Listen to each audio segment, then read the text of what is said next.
The Ong's Hat Incident, interdimensional travel in New Jersey.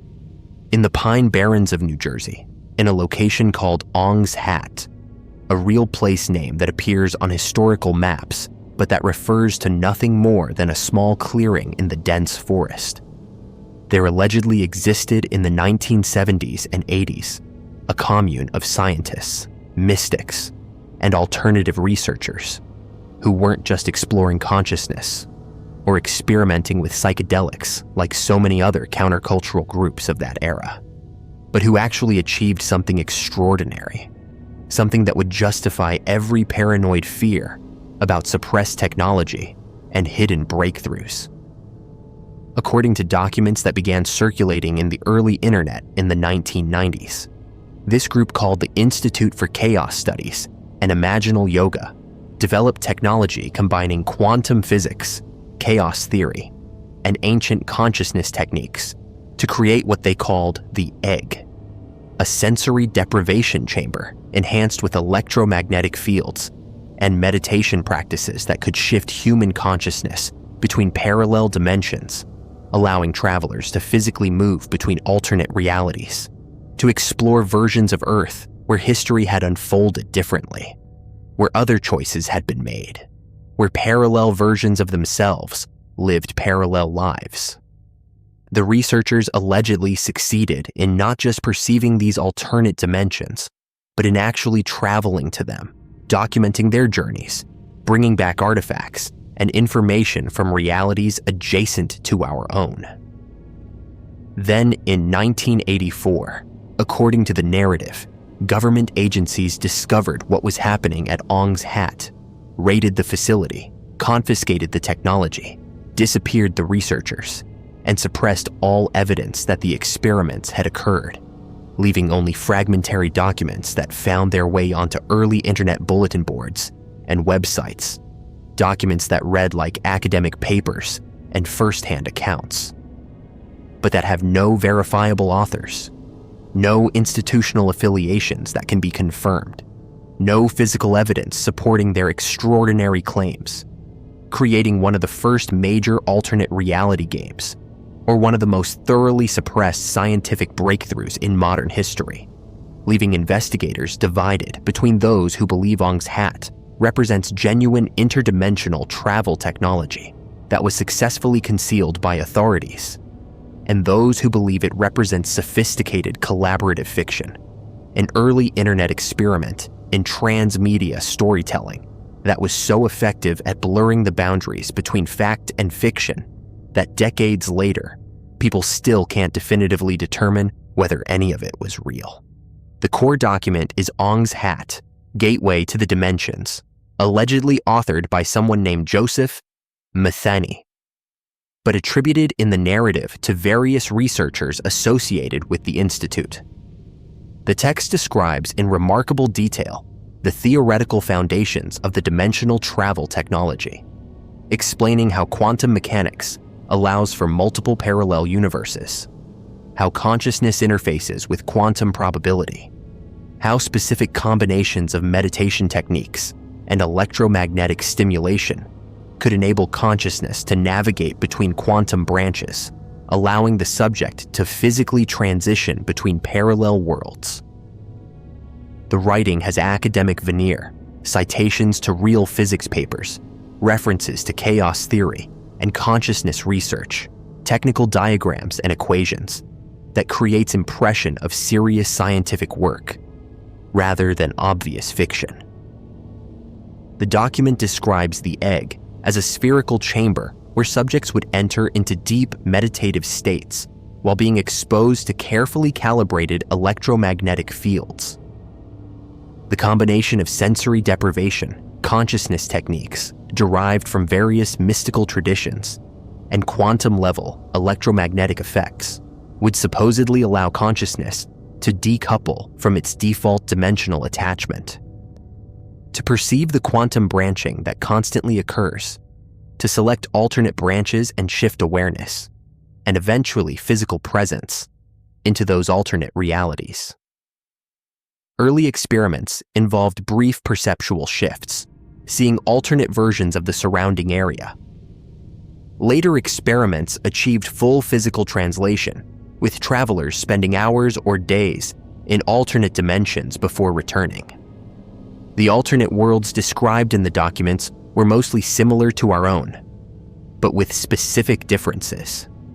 One frequently mentioned alternate Earth had less industrialization, cleaner environment, remnants of different historical development. The researchers allegedly established a settlement in this alternate dimension, creating a colony where some members of the Institute relocated permanently, abandoning our timeline for one they found preferable. The documents describe sending expeditions, documenting the alternate world's geography and ecosystems, attempting to understand what specific quantum divergence had created the differences they observed. Then came the raid. According to the narrative, federal agents descended on Ong's Hat in 1984, seized equipment and documents, detained or disappeared the researchers, and shut down the facility completely. The official explanation for the raid, if there was one, isn't documented in the available materials. The implication is that the government couldn't allow private citizens to possess dimensional travel technology, that the strategic and security implications were too significant to permit independent research, that everything had to be confiscated and classified and transferred to military or intelligence control, where it could be weaponized or suppressed depending on what authorities determined was appropriate. Some researchers allegedly escaped the raid by fleeing into alternate dimensions, using the egg to shift into timelines where they could continue their work or simply hide from authorities who lacked the technology to follow. This convenient plot point explains why none of the supposed researchers can be interviewed or located. They're literally not in this dimension anymore, having escaped to parallel worlds where they continue to exist, but where our investigators can't reach them. The creator most credibly associated with Ong's Hat is Joseph Matheny, who has given interviews acknowledging his involvement in creating the narrative, but who has been deliberately ambiguous about whether he was documenting real events or crafting fiction, whether the Ong's Hat materials represent disclosure of actual suppressed technology disguised as fiction, or whether they're pure transmedia storytelling experiment that was never intended to be believed as factual. This ambiguity is itself part of the artistic or informational strategy. By refusing to definitively confirm or deny, by maintaining uncertainty about the ontological status of the narrative, the creator ensures that Ong's Hat remains alive as mystery, rather than being definitively categorized as either fact or fiction. The Pine Barrens location adds atmospheric credibility. The New Jersey Pine Barrens are vast, sparsely populated, historically associated with strange occurrences and local legends, including the Jersey Devil, the sort of liminal wilderness area where hidden facilities and secret experiments seem plausible. Ong's Hat as a real place name that appears on maps but refers to a location that's now essentially empty creates the sense that something might have been there once, that the empty clearing could be where a facility stood before being dismantled and erased. The timing in the early internet era is crucial. Ong's Hat emerged when the internet was new enough that verification was difficult, when the boundaries between fiction and fact online were still being negotiated, when urban legends could spread virally without the immediate fact-checking infrastructure that would develop later.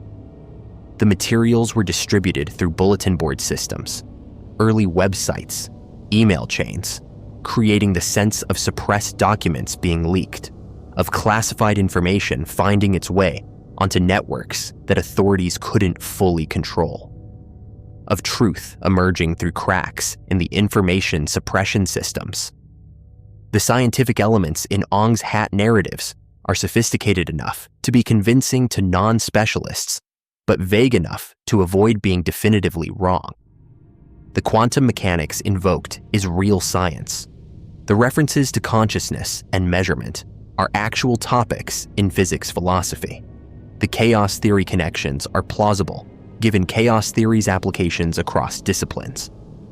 But the leap from these real scientific concepts to functioning dimensional travel technology requires accepting massive extrapolations and unproven mechanisms that actual physicists would find unsupported.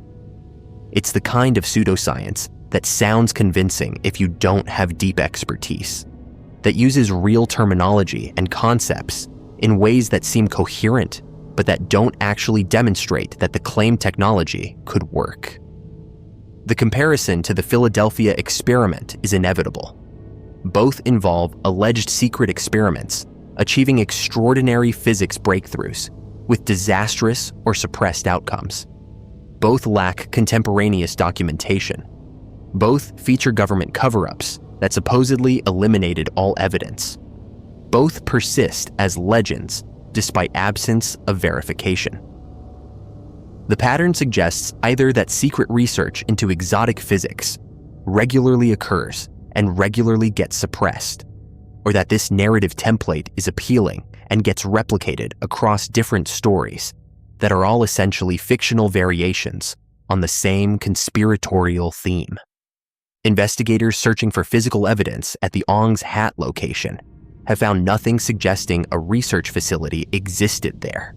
The Pine Barrens site is empty forest, no building remnants, no equipment traces, no local memory of unusual activity in the 70s or 80s. Either the cleanup was so thorough that 30 years later, no physical evidence remains, or there was never anything there to begin with. The location was chosen simply because it had an unusual name and was sufficiently remote that claims about hidden facilities couldn't be immediately disproven through casual observation. The alternate reality game interpretation is now the mainstream understanding of Ong's Hat among researchers and internet historians. It's considered an early and sophisticated example of ARG, of transmedia storytelling that deliberately blurred fact and fiction, that created elaborate fictional worlds presented through documents and materials designed to appear authentic, that invited audiences to investigate and engage with the narrative through research and discussion, treating the story as real until they determined it was fiction, or choosing to engage with it as if it were real for the pleasure of immersive narrative experience. But this interpretation doesn't satisfy everyone. Some maintain that using the ARG label to explain Ong's Hat is itself disinformation, a way of dismissing genuine disclosure by categorizing it as entertainment, that the "it was just an ARG explanation" is cover story that protects the actual suppressed interdimensional research by making anyone who believes it seem foolish for falling for obvious fiction. In this view, the best way to hide truth is to present it as elaborate fiction, to create cover stories that allow plausible deniability while getting the information into public awareness where it can be found by those who recognize its authenticity despite the fictional framing. The question of why interdimensional travel would be suppressed if it were real produces various answers. Strategic military advantage would be enormous. Access to alternate timelines could provide intelligence, resources from dimensions with different development, possibly even the ability to manipulate our timeline by interfacing with adjacent ones. The technology would also be profoundly destabilizing, philosophically and religiously. Proof that multiple realities exist would challenge many belief systems, would raise existential questions about identity and choice, would fundamentally alter human understanding of reality itself. Authorities might suppress not just for strategic advantage, but for social stability, deciding that humanity isn't ready for proof of the multiverse. The consciousness technology aspect connects Ong's Hat to other alleged programs involving meditation, remote viewing, and consciousness manipulation. If consciousness can interface with quantum reality in ways that allow dimensional navigation, this validates traditions of mysticism and consciousness, exploration that mainstream science has marginalized, suggests that ancient techniques combined with modern technology could achieve things that neither alone can accomplish, creates a paradigm where spirituality and physics merge into practical applications that authorities would have obvious interest in controlling and weaponizing. Whether Ong's hat represents real suppressed research, whether it's sophisticated ARG that was successful enough to be still debated decades later, whether it's mixture of both, real research wrapped in fictional elaboration or fiction with kernels of truth embedded.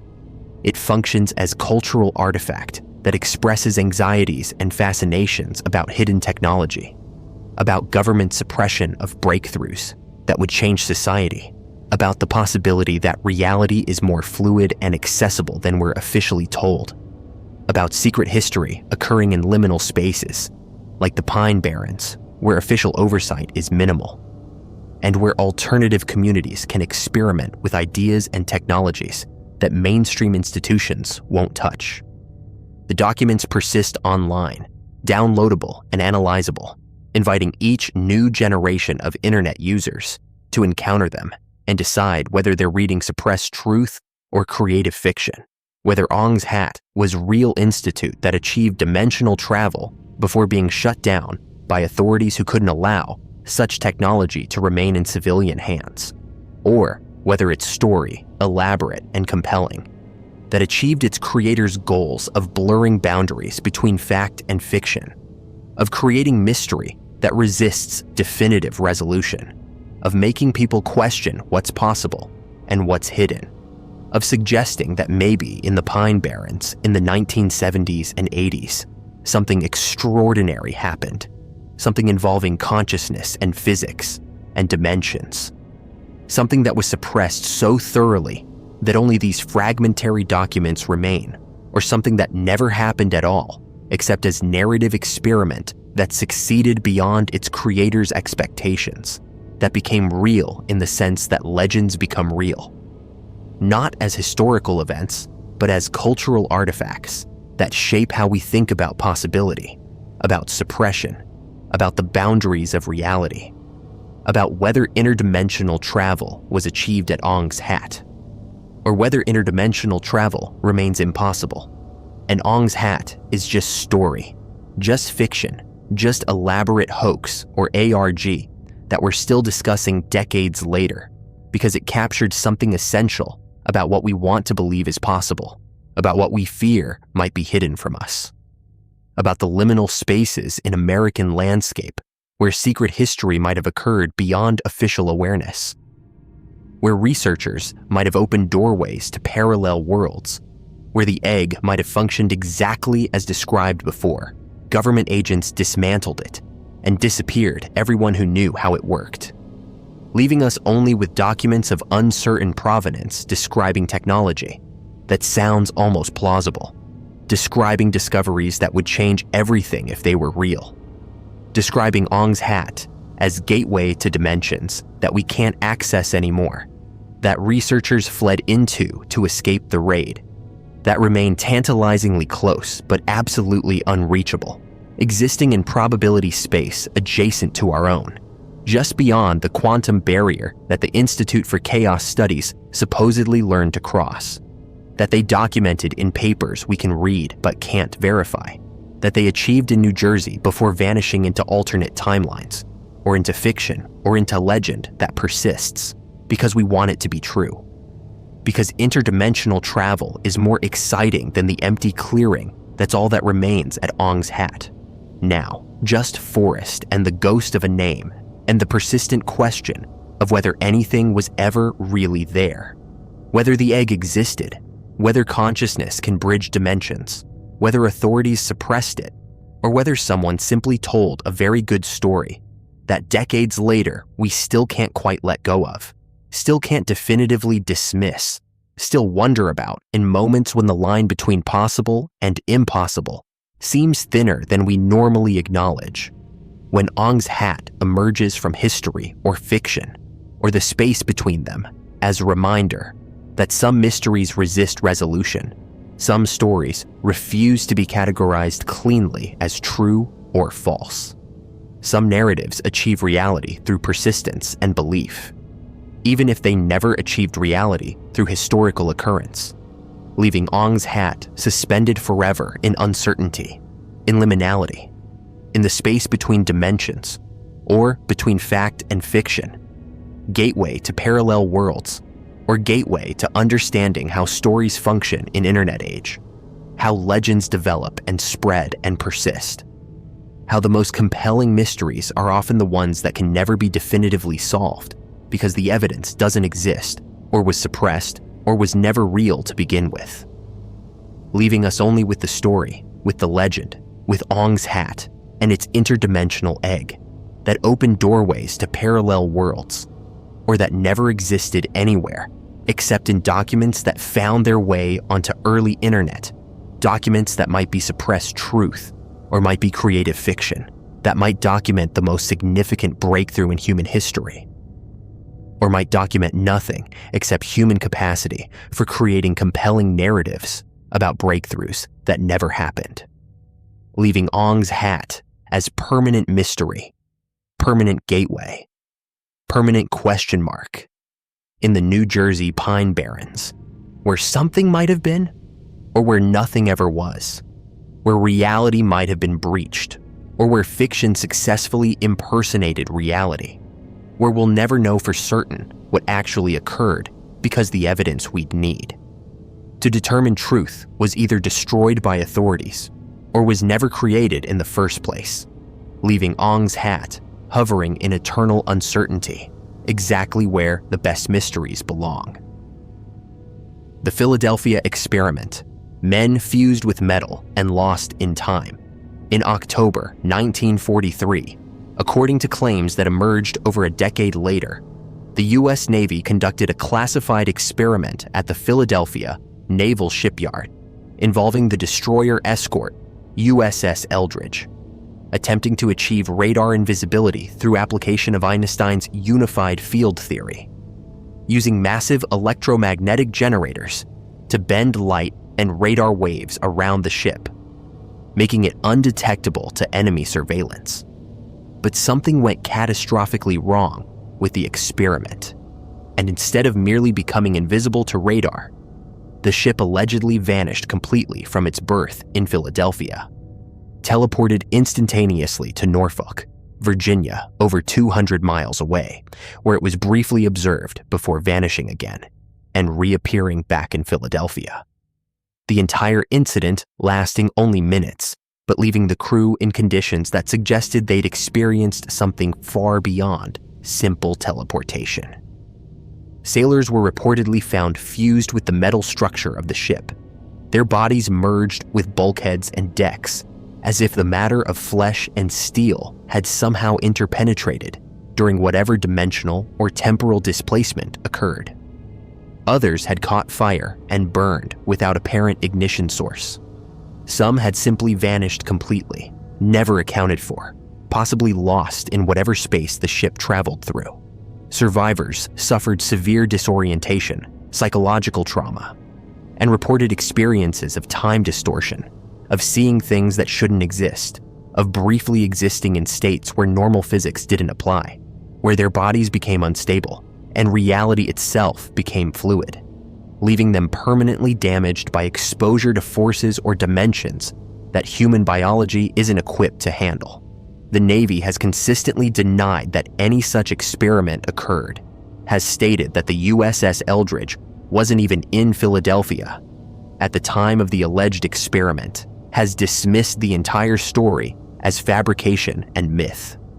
But the claims persist, supported by testimonies from people claiming to have witnessed the event or to have been crew members who survived the experiment, creating one of the most enduring legends of secret military technology gone wrong, of government experiments that ventured into territory where physics becomes uncertain and where the consequences of failure include not just death, but violations of physical law, transformations of human bodies into impossible states, and psychological damage from experiencing reality in modes that consciousness cannot process without breaking, leaving the Philadelphia experiment hovering in that space between conspiracy theory and documented history. Impossible to verify, but impossible to completely dismiss. A story that, if true, represents one of the most significant and horrifying military disasters ever concealed, and if false, represents one of the most elaborate and persistent hoaxes in paranormal history. A narrative that has spawned books and films, and endless debate about what actually happened or didn't happen to the USS Eldridge and its crew in October 1943. The origin of the Philadelphia experiment story traces primarily to Carl Allen, also known as Carlos Allende, a former merchant marine who in 1955 sent letters to Morris K. Jessup, an astronomer and UFO researcher, claiming to have witnessed the experiment from his own ship, the SS Andrew Furuseth, which was allegedly docked nearby when the Eldridge disappeared. Allen provided specific details about the experiment, about the electromagnetic equipment involved, about the effects on the crew, about the ship's teleportation to Norfolk and back.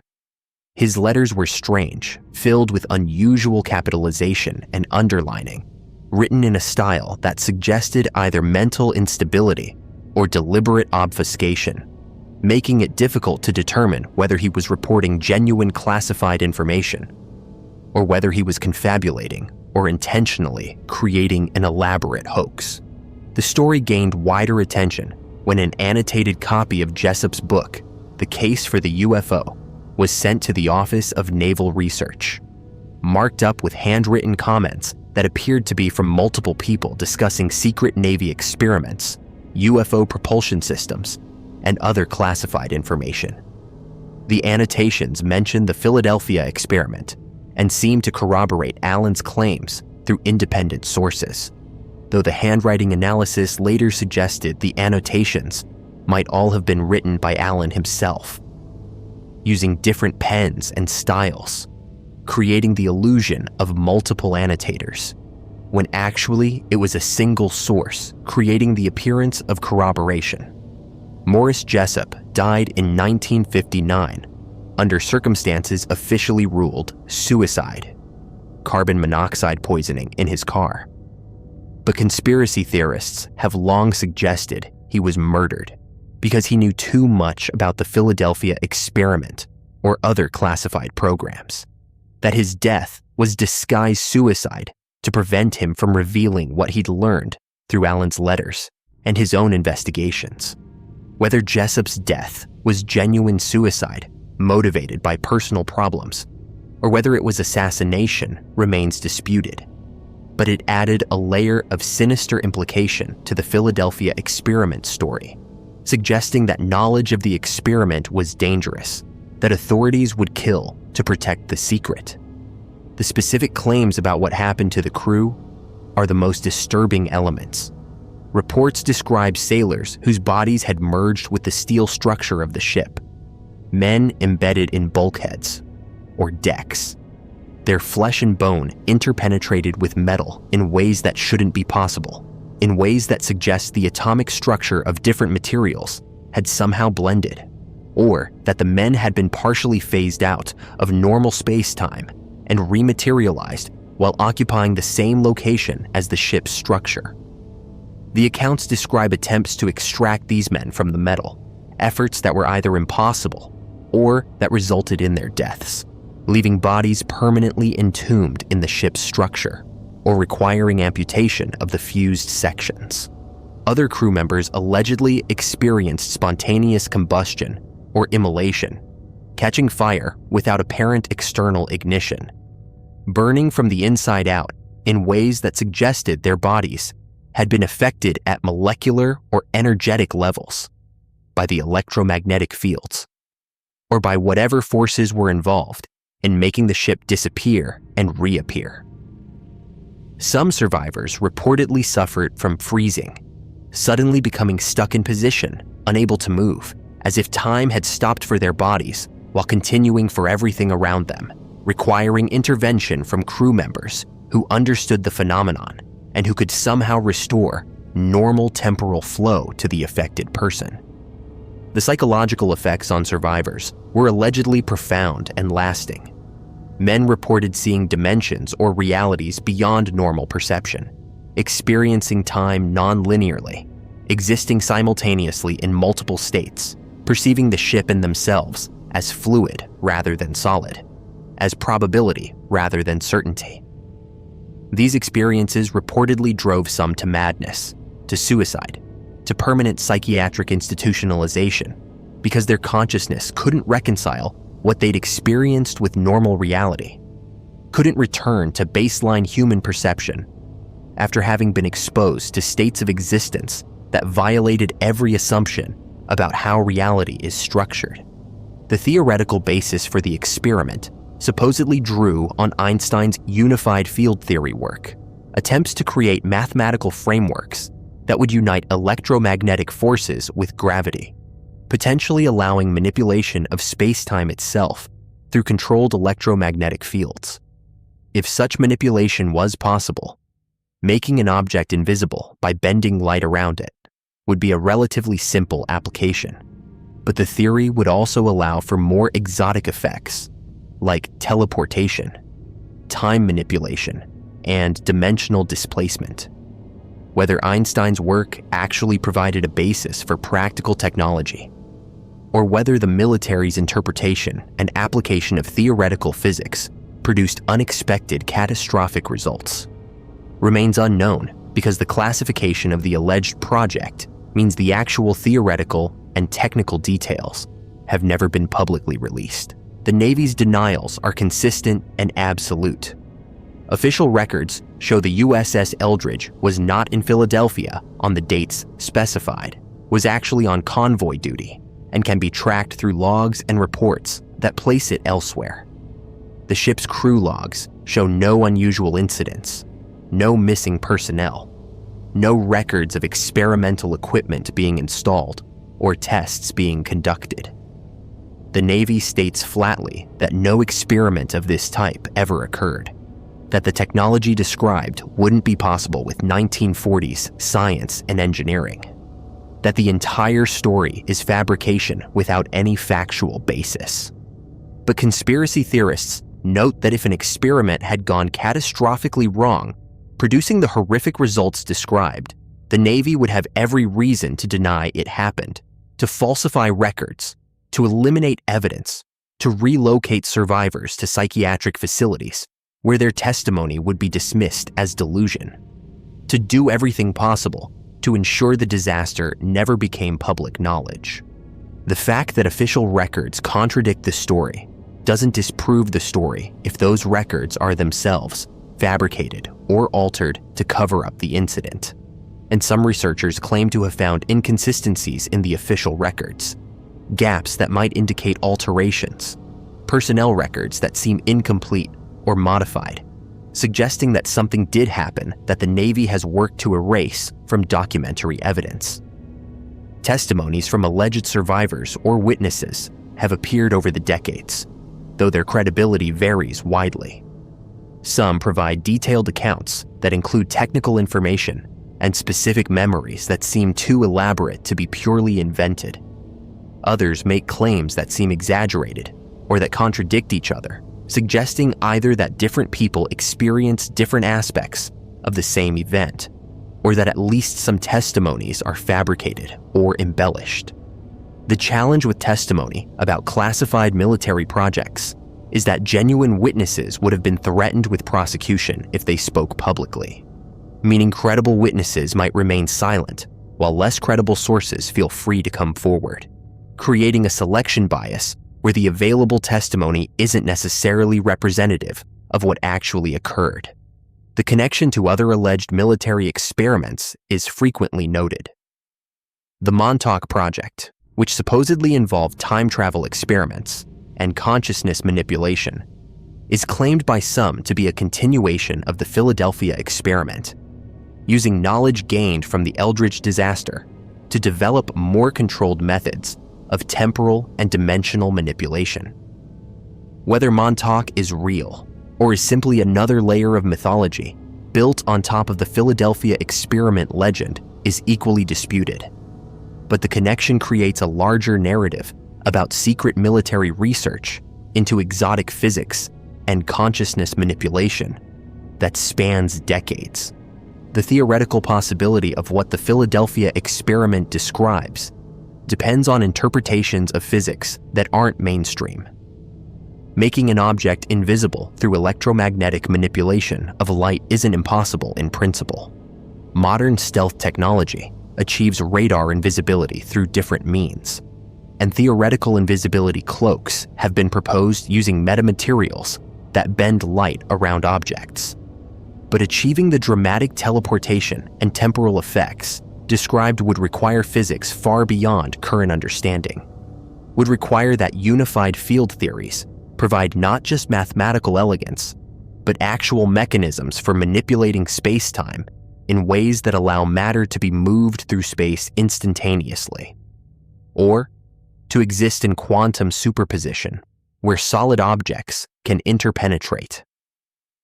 If the experiment did occur and did produce the catastrophic results described, the ethical implications are staggering. Using human subjects in experiments with such uncertain outcomes, experimenting with forces that might violate physical law and produce unpredictable effects on human biology and consciousness, proceeding with tests despite theoretical uncertainties that should have suggested extreme caution, all would represent gross violations of human rights and research ethics. The cover-up, if it occurred, would represent additional ethical violation, denying the victims acknowledgement of what happened to them, preventing families from learning the fates of loved ones, suppressing knowledge that might prevent similar disasters in future experiments. The cultural impact of the Philadelphia experiment story has been significant regardless of its truth. The concept that military research might venture into exotic physics with catastrophic human consequences, that classification allows experiments that violate ethics, that sailors might be used as test subjects in projects they don't understand and can't consent to meaningfully. These themes resonate with broader anxieties about military-industrial power, about secret government programs, about the dangers of pushing scientific boundaries without adequate ethical frameworks or safety protocols. Whether the Philadelphia experiment happened as described, happened in different form that was then exaggerated and mythologized, or didn't happen at all and represents pure fiction that has achieved legendary status, the story endures as one of the most vivid and disturbing narratives about secret military technology, about experiments that ventured into territory where the rules of reality become uncertain, where the consequences of failure include not just explosion or death, but violations of physical law itself, transformations that leave human bodies in states that shouldn't be possible, psychological damage from experiencing dimensions or temporal modes that consciousness can't process without breaking, and cover-up so complete that even decades later, we cannot determine with certainty whether any of it actually occurred or whether it's all elaborate mythology. Fiction that has been presented as fact or fact that has been successfully suppressed and dismissed as fiction, leaving the Philadelphia experiment in permanent uncertainty. A story that might be true or might be hoax, that describes events that might have left sailors fused with metal, might have teleported a destroyer between cities, might have exposed crew members to forces that violated their bodies and shattered their minds, or might simply be the most persistent and elaborate paranormal legend to emerge from World War II military operations, impossible to verify, but equally impossible to completely dismiss, because classified programs, by definition, don't leave evidence accessible to civilian researchers, because cover-ups, if successful, would look exactly like absence of evidence, and because the story itself, regardless of truth, captures something essential about fears regarding secret military experiments, about what might be done in the name of national security, about what technologies might be tested on unwilling or uninformed subjects, about what horrors might be concealed behind classification barriers that prevent public knowledge or accountability, leaving us wondering whether the Philadelphia experiment was real disaster that has been successfully suppressed, or whether it's cautionary fiction that warns about what could happen when military necessity meets theoretical physics at the edge of human understanding, when experiments proceed despite uncertainty, when human subjects are treated as expendable resources rather than as people with rights, when secrecy prevents oversight and classification prevents discovery, creating conditions where anything might happen and where we'd never know because the evidence would be sealed. The witnesses silenced, the records altered, and the truth buried so deeply that decades or centuries later, researchers would still be arguing about whether it happened at all, still be finding fragmentary testimonies and ambiguous evidence that suggests something occurred, but that never quite proves it definitively, leaving the USS Eldridge and its crew suspended in historical uncertainty, simultaneously disappeared and present, simultaneously myth and possible reality. The ship that might have teleported or might have simply sailed routine convoy duty. The sailors who might have fused with metal, or might have served their tours and returned home with nothing more dramatic than the usual wartime experiences. The experiment that might have pushed physics into territory where reality breaks down, or might have existed only in the imagination of Carl Allen and those who believed his strange letters, hovering forever in that liminal space between conspiracy theory and suppressed history, between fiction and fact, between impossible and merely unproven, the Philadelphia experiment that we may never definitively understand, that may remain forever uncertain, forever disputed, forever haunting the edges of military history as a reminder that some truths might be too disturbing to acknowledge, some experiments too catastrophic to admit, some violations of natural law too profound to reveal, leaving us only with stories, with testimonies of uncertain credibility, with official denials that might be truth or might be cover, with the permanent question mark that hangs over October 1943 and the USS Eldridge, and what did or didn't happen when the Navy allegedly tried to make a destroyer invisible, and instead made it impossible to determine what's real and what's mythology in the bizarre tale of men fused with metal, ships teleported through space, and reality itself breaking down under the strain of forces that humans perhaps were never meant to manipulate, leaving scars on those who experienced it or on our collective imagination if it never happened at all. The Seven Trumpets, apocalyptic sounds heard around the world. Starting around 2011, people across the globe began recording and reporting something that shouldn't be possible, something that has no conventional explanation, and that continues sporadically to this day. They describe hearing sounds from the sky that resemble trumpets or horns, massive and resonant, as if something enormous is blowing instruments that dwarf anything humans have ever constructed. The sounds last for minutes, sometimes longer, reverberating through the air with such power that windows rattle and the ground seems to vibrate. They've been recorded in Canada, Ukraine, Germany, Belarus, Malaysia, Indonesia, across the United States, in cities and rural areas, heard by thousands of witnesses simultaneously, captured on countless videos that document the same bizarre phenomenon. The sky is making noise that sounds biblical, apocalyptic, like the trumpet blasts described in Revelation that herald the end of the world. And no government, no scientific institution, no authority has provided an explanation that accounts for all the characteristics these sounds display, leaving people to wonder what's actually producing them, whether they're natural phenomena we don't understand, technological operations we're not supposed to know about, or something far stranger.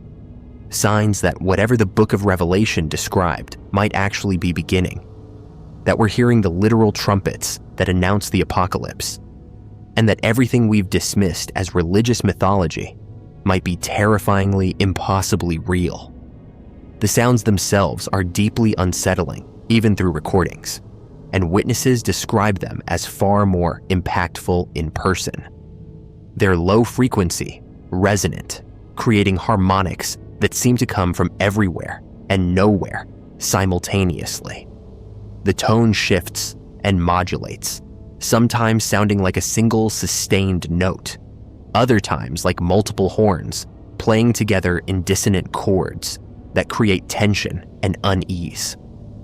The volume is inconsistent. Sometimes they're heard across entire cities, other times only in specific neighborhoods, but they're always loud enough to be unmistakable, to stop people in their tracks and make them look up at the sky trying to identify the source. And critically, there's no visible origin. No aircraft, no obvious industrial source, no identifiable equipment producing the sound. It just emanates from the sky itself, as if the atmosphere has become an instrument, as if something massive and invisible is using the air as a medium to broadcast these tones. The biblical connection is immediate and unavoidable for anyone familiar with Revelation. The book describes 7 angels with 7 trumpets, each blast bringing specific catastrophes. Hail and fire mixed with blood, mountains thrown into the sea, stars falling from heaven, darkness covering the sun and moon, locusts tormenting those without God's seal, an army released to kill 1/3 of humanity, and finally the kingdom of God proclaimed. These descriptions have been interpreted symbolically for centuries, understood as metaphorical representations of divine judgment. But when people hear sounds from the sky that literally resemble trumpets, that occur without explanation in the years when global catastrophes, pandemics, economic collapse, environmental disasters, wars seem to be accelerating, the symbolic interpretation becomes harder to maintain. What if Revelation wasn't metaphor? What if ancient prophets were describing actual future events using the only language and framework they had available? What if we're living through the sequence they documented, and these sounds are exactly what they claim to be? Angels announcing each stage of the end times. The first widely reported incident occurred in Kiev, Ukraine, in August 2011. A video went viral showing a typical urban scene suddenly interrupted by a massive sound that seemed to come from everywhere at once, a droning horn-like tone that lasted over a minute while people looked around in confusion and fear. The video's authenticity was immediately questioned. Was it CGI? Was the sound added in post-production? Was it viral marketing for a movie? But then more videos appeared from different locations around the world, each showing the same type of phenomenon. Normal day interrupted by inexplicable trumpet sounds from the sky. Different cameras, different locations, different witnesses, but the sound was consistent enough that it couldn't all be fabrication or coincidence. Explanations offered by authorities and scientists have been varied and inconsistent, which itself raises suspicion. Some officials claim the sounds were construction equipment, industrial machinery, or trains, but witnesses in rural areas, far from any such sources, reported identical sounds. Others suggested atmospheric phenomena, thunder, wind moving through specific cloud formations, temperature inversions causing sound to carry from distant sources. But the sounds occur in clear weather. They don't match known atmospheric audio phenomena, and they demonstrate characteristics like sustained tones and harmonic complexity that natural processes don't typically produce. NASA suggested the sounds might be background noise from Earth itself, electromagnetic radiation from the atmosphere being converted to audio frequencies. But this doesn't explain why the phenomenon only began appearing in recordings around 2011, why it's intermittent rather than constant, or why it has the specific tonal qualities of instruments rather than natural ambient noise. Some researchers have proposed the sounds are generated by geological activity, the Earth's crust shifting and resonating in ways that produce audible frequencies. earthquakes and tectonic movement do generate infrasound and occasionally audible groaning or rumbling. But the trumpet sounds occur in geologically stable areas with no corresponding seismic activity. They also have musical qualities, sustained notes, chord progressions, rhythmic patterns that random geological stress wouldn't create. Rock doesn't produce harmonics that sound like brass instruments unless something is deliberately using the rock as part of an acoustic system designed to create that effect. Then there are technological explanations that venture into conspiracy territory. HAARP, the High Frequency Active Auroral Research Program in Alaska, has been accused of creating the sounds through electromagnetic manipulation of the ionosphere. The theory holds that directed energy beams interacting with atmospheric layers could produce audible effects, either as byproduct of whatever experiments are being conducted, or as intentional sonic manipulation for purposes that remain classified. The project has been associated with weather modification, earthquake generation, and consciousness manipulation, so producing sounds in the sky would fit within its alleged capabilities. However, HAARP's actual acknowledged purpose is ionospheric research, and the facility's staff deny any capability to produce the effects attributed to them. But classified programs by definition aren't publicly acknowledged, and if HAARP or similar installations were conducting experiments that produced audible side effects, denial would be expected. Other technological theories propose the sounds are related to underground drilling, fracking operations, or construction of deep underground bases and tunnel systems. Massive boring machines operating at depth could theoretically produce vibrations that resonate through geological layers and emerge at the surface as audible sound.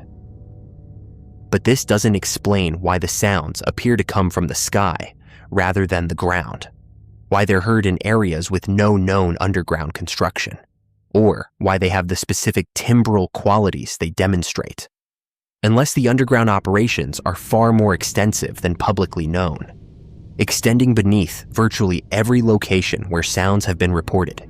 This explanation struggles to account for the global distribution of the phenomenon.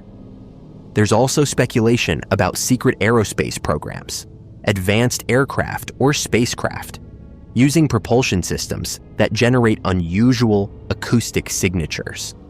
If classified vehicles are being tested that operate on principles beyond conventional jet or rocket technology, they might produce sounds unlike anything in the public aerospace catalog. The lack of visual confirmation could be explained by stealth capabilities, by operations conducted at altitudes or in conditions where the craft isn't visible, or by technologies that render vehicles effectively invisible while still producing audible effects. This would explain why governments haven't provided clear answers. Acknowledging the sounds would require acknowledging the aircraft producing them, revealing capabilities they want to keep secret. But all of these explanations feel insufficient when you listen to the recordings and read witness accounts. The sounds don't behave like any known natural or technological source. They appear without warning, last for variable durations, sometimes include what witnesses describe as multiple voices playing simultaneously in harmony or dissonance, and then stop as suddenly as they started.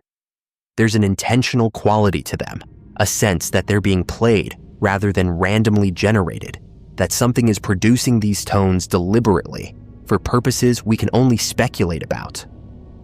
The pattern of occurrence also defies easy explanation. The sounds appear in clusters temporally, periods of weeks or months where reports surge globally, then long periods of silence. They don't correlate obviously with any natural cycles, astronomical events, or known technological operations. They seem almost random, except that randomness itself might be the pattern. The unpredictability keeping populations uncertain and unable to adapt or dismiss the phenomenon as routine. If you knew the sounds would occur every Tuesday at 3 p.m., you'd adjust and stop finding them remarkable.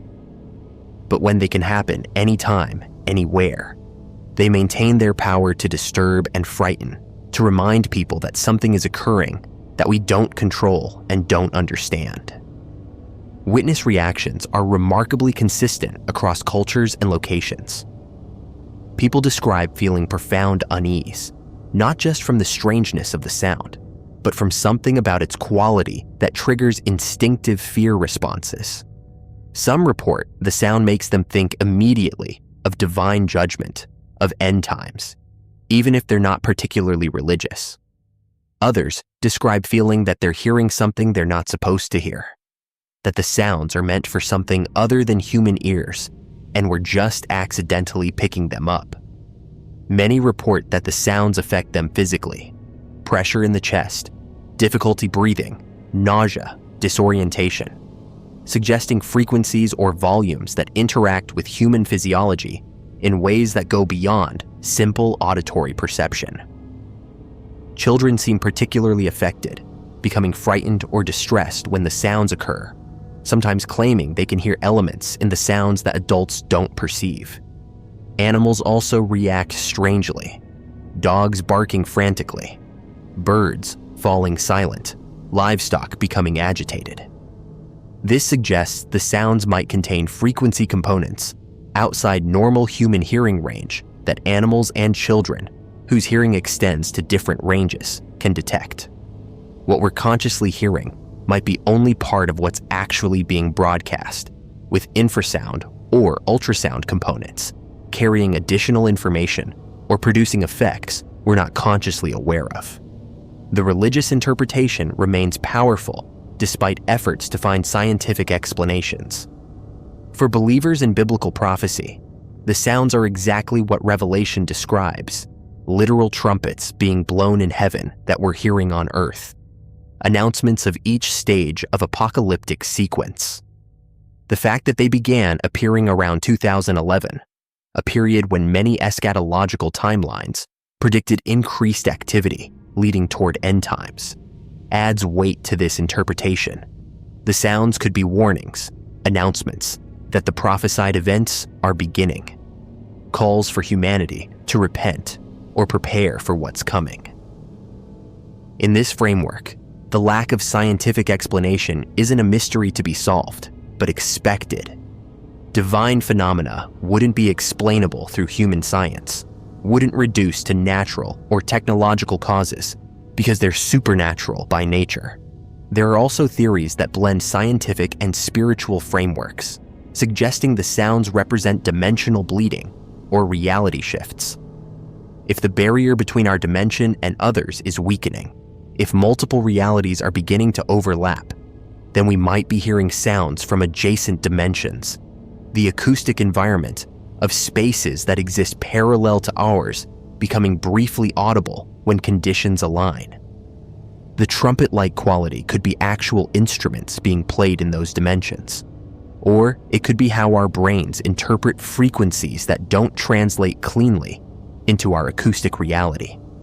The closest match our auditory processing can find for sounds that don't properly exist in our dimensional framework. Skeptics correctly point out that the phenomenon could be entirely fabricated. Viral hoaxes spreading through social media, people adding sounds to videos, or misidentifying mundane sources as mysterious trumpets. Some videos have been proven fake, using audio from movies or synthetic effects. But this doesn't account for the videos that include multiple witnesses reacting in real time, for the recordings made by different people in the same location, capturing the same sounds from different angles, or for the witnesses who've reported the sounds to local authorities and media before any videos appeared online. Hoaxes exist, but dismissing all reports as fabrication requires believing in coordinated global deception involving thousands of participants with no apparent motive or organization. The silence from official sources is perhaps most telling. When pressed, authorities offer vague explanations that don't withstand scrutiny, or they simply decline to comment, treating the phenomenon as not worthy of serious investigation. For something that's been reported globally for over a decade, that's been captured on thousands of recordings, that's witnessed by credible observers, including police, military personnel, and scientists. The lack of comprehensive investigation is strange. Either authorities genuinely don't know what's causing the sounds and don't want to admit their ignorance, or they know exactly what's causing them and have decided the truth can't be made public. That revealing the source would create more problems than maintaining the mystery. What we're left with is a phenomenon that continues, that appears randomly across the world, that sounds like biblical trumpets announcing apocalypse, that has no agreed-upon explanation despite occurring in an age of sophisticated monitoring technology and scientific understanding.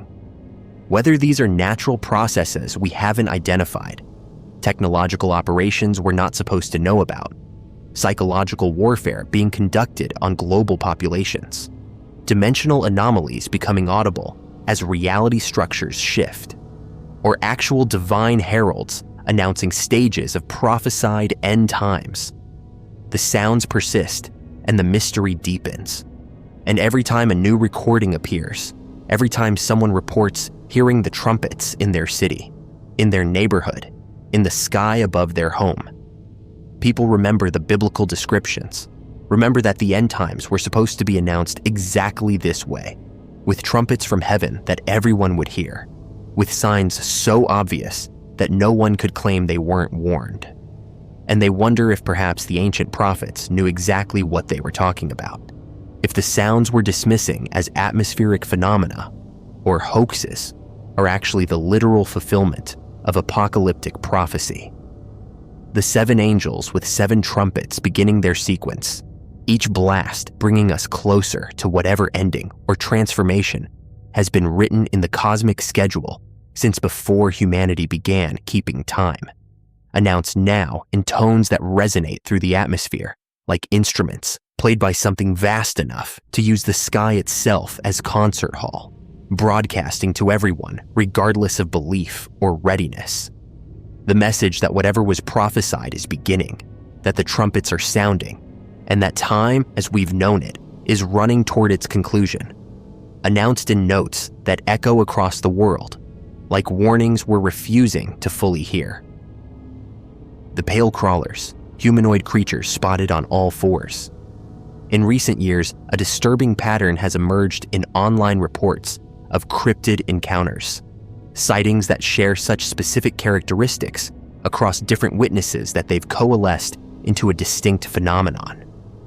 People describe seeing pale, humanoid creatures moving on all fours with unnatural speed and fluidity. Entities that have human-like proportions, but move with animal mechanics. Bodies that appear emaciated and wrong. Skin that's bone white or grayish pale without pigmentation. And behavior that suggests predatory awareness combined with avoidance of direct confrontation. They're seen at night typically, on roads or in yards, or at the edges of forests, caught briefly in headlights, or seen from windows before they scuttle out of sight, with movements that witnesses describe as deeply disturbing, as wrong in ways that trigger visceral fear responses, as if something that was human once has been corrupted, or as if something not human at all has adopted a roughly humanoid form, but can't quite get the mechanics right, can't move the way humans or animals move, exists in an uncanny valley between familiar categories that makes every instinct scream that you're looking at something dangerous, something that shouldn't exist, something that's aware of you watching and that's choosing whether to retreat or to approach, watching you as intently as you're watching it from positions where it shouldn't be, doing things bodies shouldn't be able to do, being something that has no place in any taxonomy we've constructed for categorizing living things. The name Pale Crawler emerged from online communities attempting to categorize and discuss these sightings, distinguishing them from other cryptids through the specific combination of humanoid structure, quadrupedal movement, and extreme pallor that defines the reports. before the internet allowed pattern recognition across dispersed sightings. These encounters might have been categorized variously as rake sightings, Wendigo encounters, alien experiences, or simply dismissed as misidentified animals or hoaxes. But the accumulation of reports online revealed consistency that suggests either a genuine phenomenon being documented by multiple independent witnesses or a shared cultural creation where people are unconsciously conforming their experiences or fabrications to an emerging template that the internet has made collectively available. The physical descriptions are remarkably consistent. The creatures are tall when standing. Estimates range from 6 to 8 feet. But they're almost never seen upright for long, typically moving on all fours, in a gait that witnesses struggle to describe because it doesn't match how quadrupeds normally move. The limbs are elongated, particularly the arms, giving them reach that seems excessive. The joints bend in ways that appear wrong, as if the creature has extra articulation points, or as if the bones aren't structured the way human or animal skeletons are structured. The spine curves differently than a human spine would when on all fours, creating a silhouette that's disturbing even before details become clear. The skin is universally described as pale, bone white, corpse white, or sickly gray, completely lacking the pigmentation that normal mammals possess. It appears smooth rather than hairy, though some reports mention sparse or patchy hair growth. The texture is described as looking wrong, either too tight over the bones, suggesting extreme emaciation, or oddly loose as if the skin doesn't fit properly. The pallor isn't just absence of tan or the pale skin of someone who avoids sun, but rather an absolute whiteness or grayness that looks unnatural, that looks like pigmentation was never present or was somehow removed, that makes the creatures stand out starkly against normal environments, especially at night when the pale skin catches and reflects whatever light is available. The head shape varies slightly across reports, but tends toward either elongated in ways human skulls aren't, or normal proportioned, but mounted on the neck at an angle that seems wrong when the creature is horizontal. The face, when visible, is described as having human-like features, but distorted. Eyes that are too large or positioned too far apart, nose that's minimal or absent, mouth that's wide, and sometimes appears to be lipless or to have teeth that are visible even when closed. Some witnesses describe the face as almost featureless at a distance, lacking the shadows and definition that facial features should create. Others report expressions or movements of the face that suggest intelligence and awareness rather than animal blankness. The eyes receive particular attention in reports because of their unsettling quality. They're described as large, dark, reflective, in ways that suggest tapetum lucidum, like nocturnal animals possess, or sometimes as completely black without visible whites. The gaze is intense when the creature looks at witnesses, creating the sense of being assessed by something intelligent, something that's making decisions about whether the human it's observing represents threat or prey or something else. Unlike animals that typically break eye contact or that show fear responses when discovered, pale crawlers are described as maintaining their gaze, staring back at witnesses with attention that feels calculated and unnerving. The movement is what most disturbs witnesses beyond the mere appearance of the creatures. They move fast, faster than humans can sprint, crossing distances in seconds that should take longer, accelerating in ways that don't match biological capabilities of known animals. The gait is described as scuttling, crawling, or skittering, terms that convey the wrongness of the motion, the way it doesn't fit either human or animal movement patterns, but rather suggests something else, something that's moving its limbs according to different principles or different joint structures. They can climb. Reports include them scaling walls, moving along ceiling edges, ascending trees with spider-like facility, suggesting grip strength and body mechanics that exceed normal mammalian capabilities. The behavior patterns show intelligence and wariness.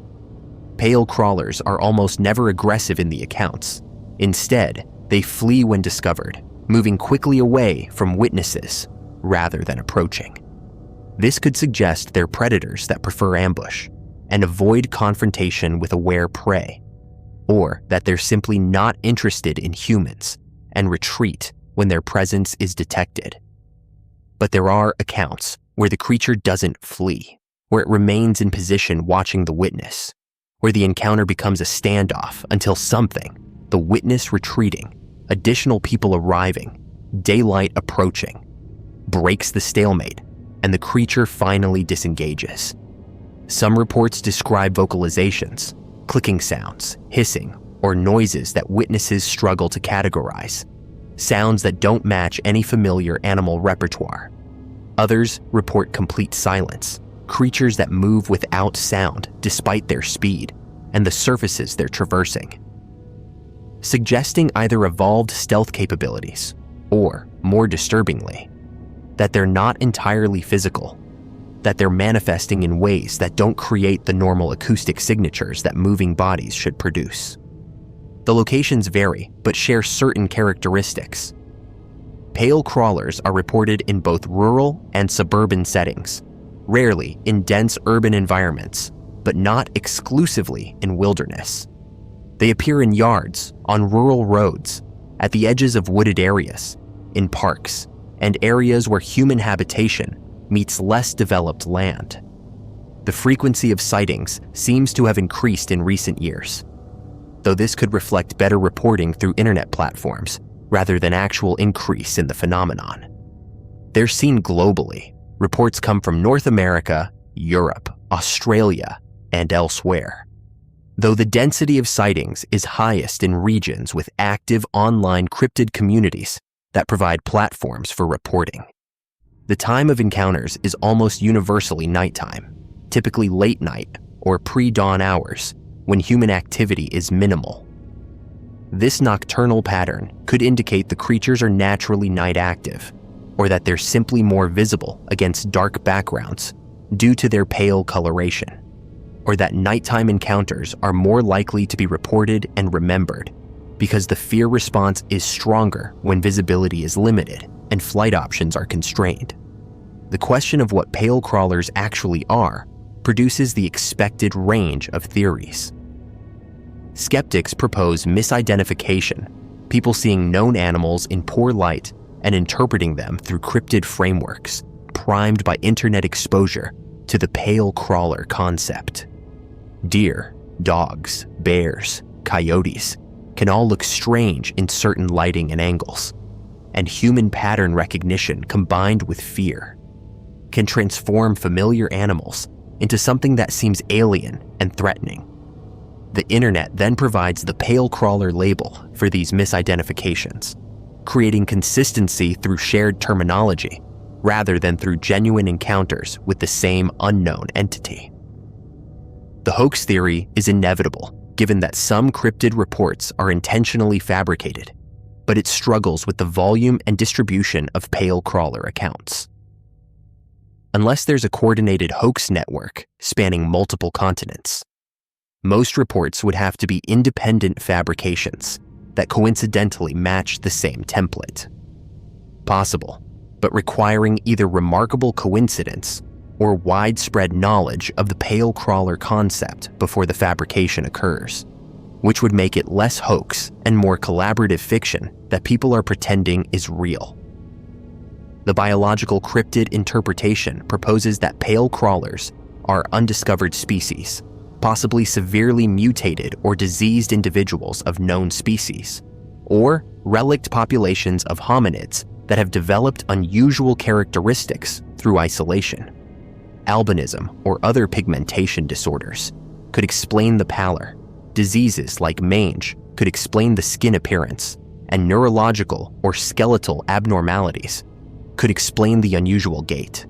But this requires these afflictions to appear consistently across different animals in different locations, producing similar appearance and behavior, which seems unlikely unless there's an environmental factor causing the same mutations globally. And it doesn't explain the reported speed and agility which would be reduced rather than enhanced in diseased or malnourished animals. The interdimensional or supernatural theories propose that pale crawlers aren't biological entities, but rather manifestations from other realities, spirits or demons taking physical form, or creatures that exist partially in our dimension and partially elsewhere, which would explain their ability to appear and disappear, to move in ways that violate normal physics, and to produce the profound sense of wrongness that witnesses report. In this framework, they're scouts or observers from elsewhere, entities that monitor or interact with our reality for purposes we can't comprehend, using forms that approximate human or animal shape, but that reveal their alien nature through the uncanny wrongness of their appearance and movement. The connection to indigenous legends like the Wendigo, skinwalkers, or other shape-shifting malevolent entities is frequently noted. These traditional narratives describe humanoid creatures that are cursed or transformed humans, beings that are no longer human, but that retain humanoid form, entities associated with cannibalism, predation, and violation of natural and moral laws. The pale crawler could be modern encounters with whatever these legends describe. Traditional entities persisting into the present and being documented now through internet platforms rather than through oral tradition. The psychological and cultural theory suggests pale crawlers are archetypal manifestations, expressions of primal fears about predation, disease, corruption of human form, and the uncanny. The specific details, the pallor suggesting death or disease, the quadrupedal movement suggesting regression from humanity, the elongated limbs and wrong proportions creating uncanny valley response, are all elements that trigger deep psychological unease. The internet allows these archetypal fears to be shared and elaborated collectively, creating a contemporary monster that fulfills the same cultural function that Wendigos and werewolves and other transformation creatures have fulfilled historically. What's indisputable is that people are reporting these encounters, that the reports share specific consistent characteristics despite coming from geographically dispersed witnesses, and that the phenomenon has achieved enough recognition that pale crawler is now an established category in cryptozoology and paranormal communities. Whether these reports document encounters with a genuine unknown entity, whether they represent misidentifications interpreted through a cultural lens that's been shaped by internet sharing of the concept, whether they're psychological experiences manifesting as external perception, or whether they're some combination of real phenomenon and cultural elaboration, the pale crawler has entered the catalog of contemporary cryptids. For witnesses who report seeing them, the experience is profoundly disturbing. The combination of humanoid intelligence suggested by the gaze and behavior, the animal movement patterns that feel wrong, the physical impossibility of some of the reported feats, and the visceral fear response that encountering them produces, creates lasting psychological impact. Witnesses describe persistent unease, reluctance to be outside at night, recurring thoughts about the encounter, and often ridicule or disbelief when they share their experience with others who haven't had similar encounters, creating isolation around an experience that was significant and frightening, but that can't be validated or explained satisfactorily. The pale crawler phenomenon demonstrates how cryptozoology functions in the internet age. Reports accumulate and cross-reference rapidly. Patterns emerge quickly, and entities become codified and named, even when physical evidence remains absent.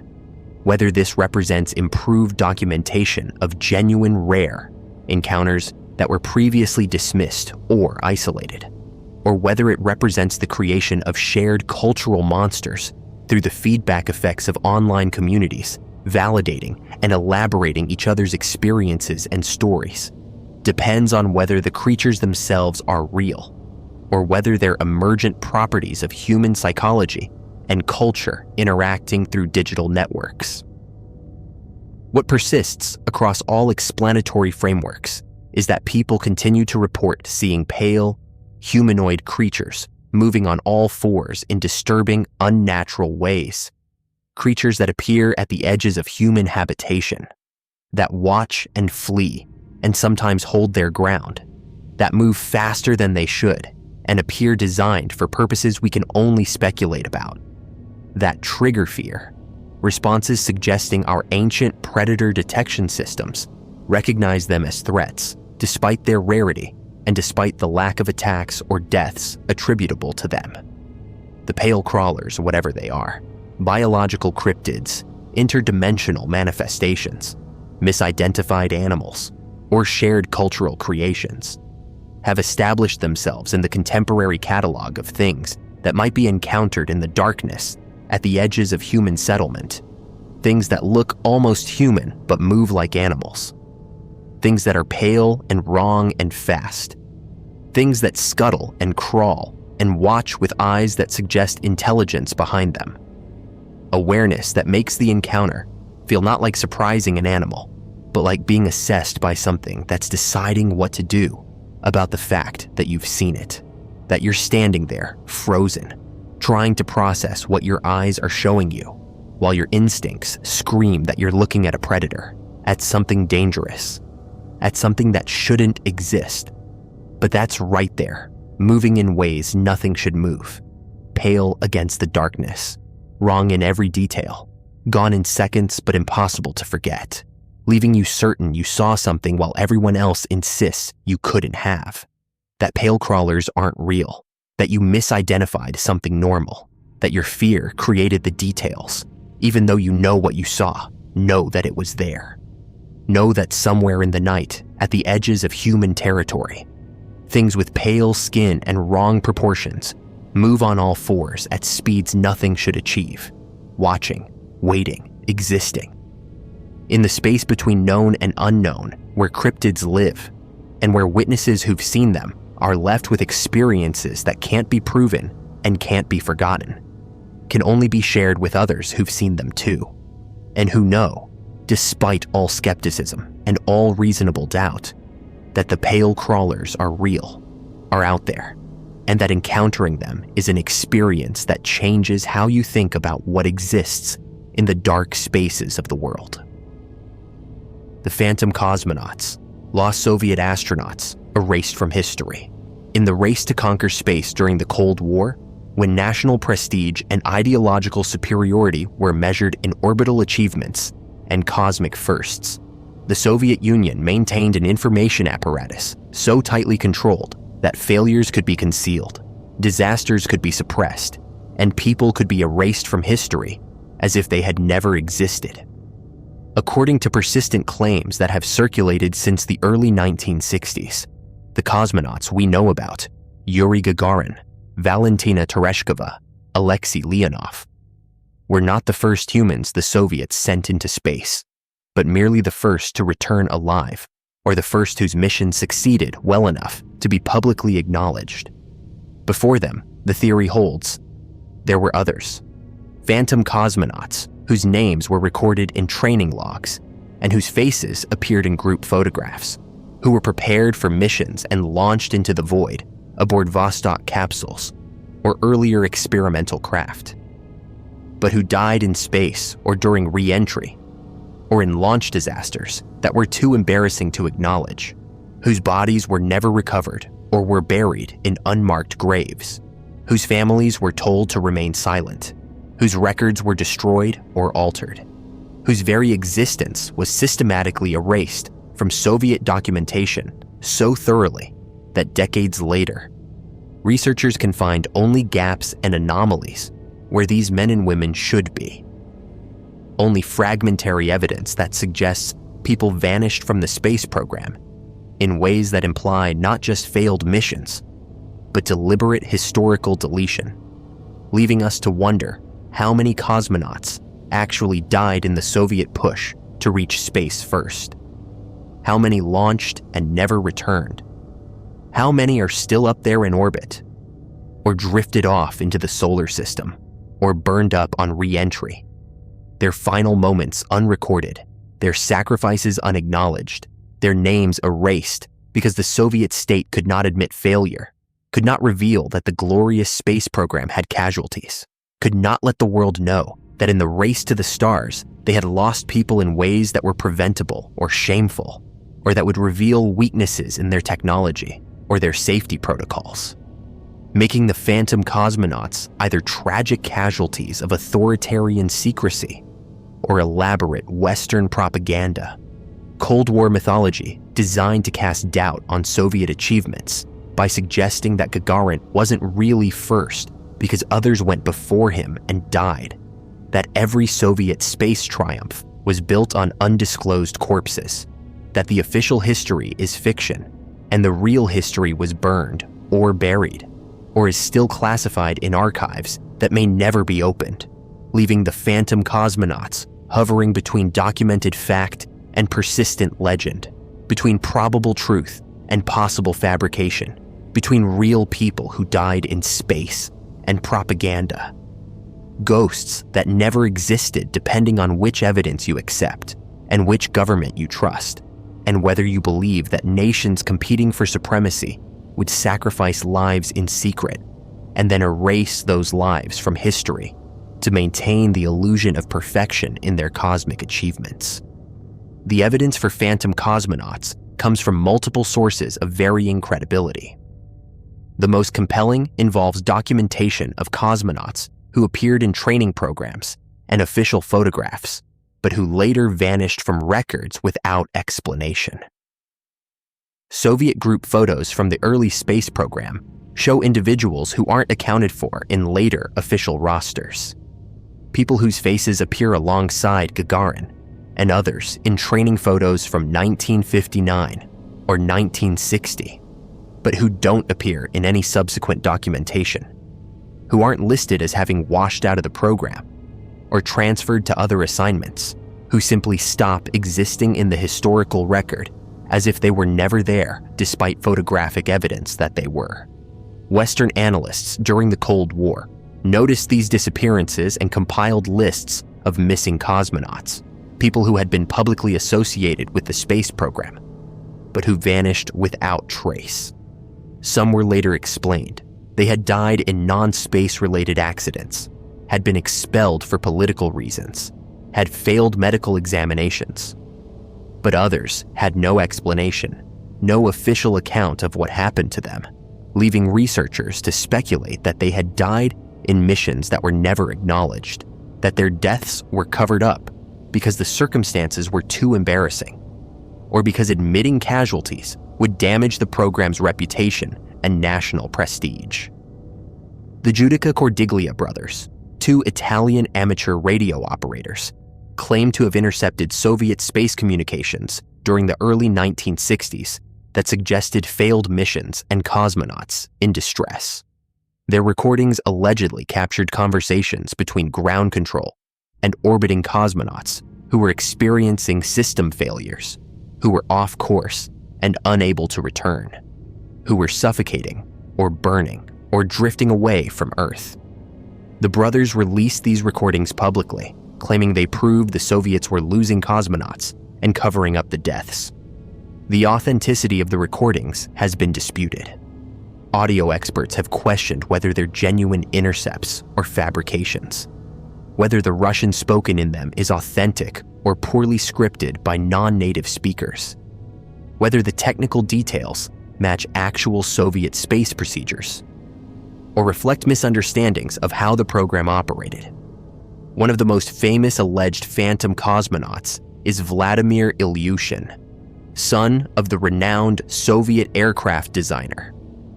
Rumors circulated in the early 60s that Ilyushin had flown in space before Gagarin in April 1961, but that the mission had gone badly, that he'd landed off course in China and been injured, that the Soviets had concealed this failed mission and then sent Gagarin up in a second attempt that succeeded, allowing them to claim first place in putting a human in orbit while suppressing the earlier failed attempt.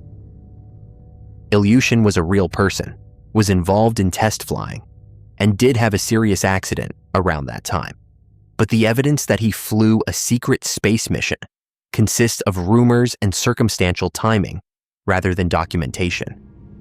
The Soviets denied it completely, and Ilyushin himself denied it in later interviews, though skeptics note that he would be required to deny it regardless of whether it was true, making his denial less meaningful than it would be in a society with press freedom. Other named candidates for phantom cosmonaut status include Alexei Ledovsky, Serenty Shiburin, and Andrei Mitkov, names that appear on Western lists of people who allegedly died in secret Soviet space attempts. The evidence for their space-related deaths is fragmentary and contested. Some appear to be real people who died in aviation or other accidents that weren't space-related. Some might be fabrications or misidentifications. Some might be real cosmonauts who died in ways the Soviets concealed. Without access to complete Soviet archives, determining which is which remains extremely difficult. The Nedelin catastrophe in October 1960 is documented fact that demonstrates the Soviets were willing to conceal massive disasters. During preparations for a missile launch, an explosion killed at least 92 people, including Marshal Mitrofan Nedelin. The Soviets suppressed this disaster completely for decades, eventually acknowledging it only after the Soviet Union collapsed. If they could conceal a disaster that killed nearly 100 people, including high-ranking officials, concealing individual cosmonaut deaths would be comparatively easy. The Nedelin catastrophe proves that the Soviet state had both the capability and the willingness to suppress space program casualties, validating the plausibility of phantom cosmonaut claims, even if specific cases remain unproven. The Valentin Bondarenko case provides another documented example of suppressed space program death. Bondarenko was a trainee cosmonaut who died in a training accident in March 1961, burned to death in a low-pressure chamber fire. The Soviets concealed his death until 1986, leaving him off official cosmonaut rosters for decades, despite him having been a genuine member of the program who died in space-related training. His case demonstrates that the Soviets did erase cosmonauts who died in embarrassing circumstances, that they did maintain false historical records that omitted inconvenient casualties, that the practice of creating phantom cosmonauts through suppression and erasure was documented policy rather than mere speculation. The question is how extensive this practice was. Was Bondarenko an isolated case, or did the Soviets systematically suppress all space program deaths prior to Glasnost? Did cosmonauts die in orbit and have their missions erased from history? Are their bodies still in space, or scattered across Soviet territory from failed missions that were never acknowledged? Or were most of the phantom cosmonaut stories Western propaganda, Cold War fabrications designed to undermine Soviet space achievements by suggesting they were built on concealed corpses? The technical plausibility is significant. The early Vostok program was extraordinarily dangerous. The capsules had no abort systems during launch. If the rocket failed, the cosmonaut would die. The re-entry systems were primitive. The landing procedures were crude. The life support systems were minimal. Gagarin's successful flight was remarkable, partly because so many things could have gone wrong. That subsequent Vostok flights had no failures seems statistically unlikely given the technology's immaturity and the rushed schedule driven by political pressure to maintain Soviet leads over the Americans. It's entirely plausible that some missions failed catastrophically, that some cosmonauts died, and that these deaths were concealed. The Soviet system's opacity makes verification nearly impossible. During the Cold War, Western intelligence agencies devoted enormous resources to monitoring Soviet space activities, using radio intercepts, satellite reconnaissance, defector testimony, and other methods to piece together what was happening. Some phantom cosmonaut claims originate from intelligence assessments, from Western agencies noticing discrepancies, and unexplained gaps in Soviet documentation. But intelligence agencies also engaged in disinformation, creating false narratives to discredit adversaries, meaning that claims from these sources have to be evaluated carefully for potential propaganda motives. The post-Soviet archival openness has been limited. While some previously classified information has been released since the USSR's collapse, much remains restricted, and some records were apparently destroyed. Researchers who've accessed Soviet space program archives report finding evidence of accidents and deaths that weren't publicly acknowledged, but also finding that some records that should exist are missing, suggesting either deliberate destruction or that they're still held in classified collections. The incomplete archival access means we can't definitively prove or disprove most phantom cosmonaut claims through documentary research. The cultural and psychological dimensions are important. The Soviet Union's self-image as technologically advanced and ideologically superior created pressure to present an unblemished record of space achievements.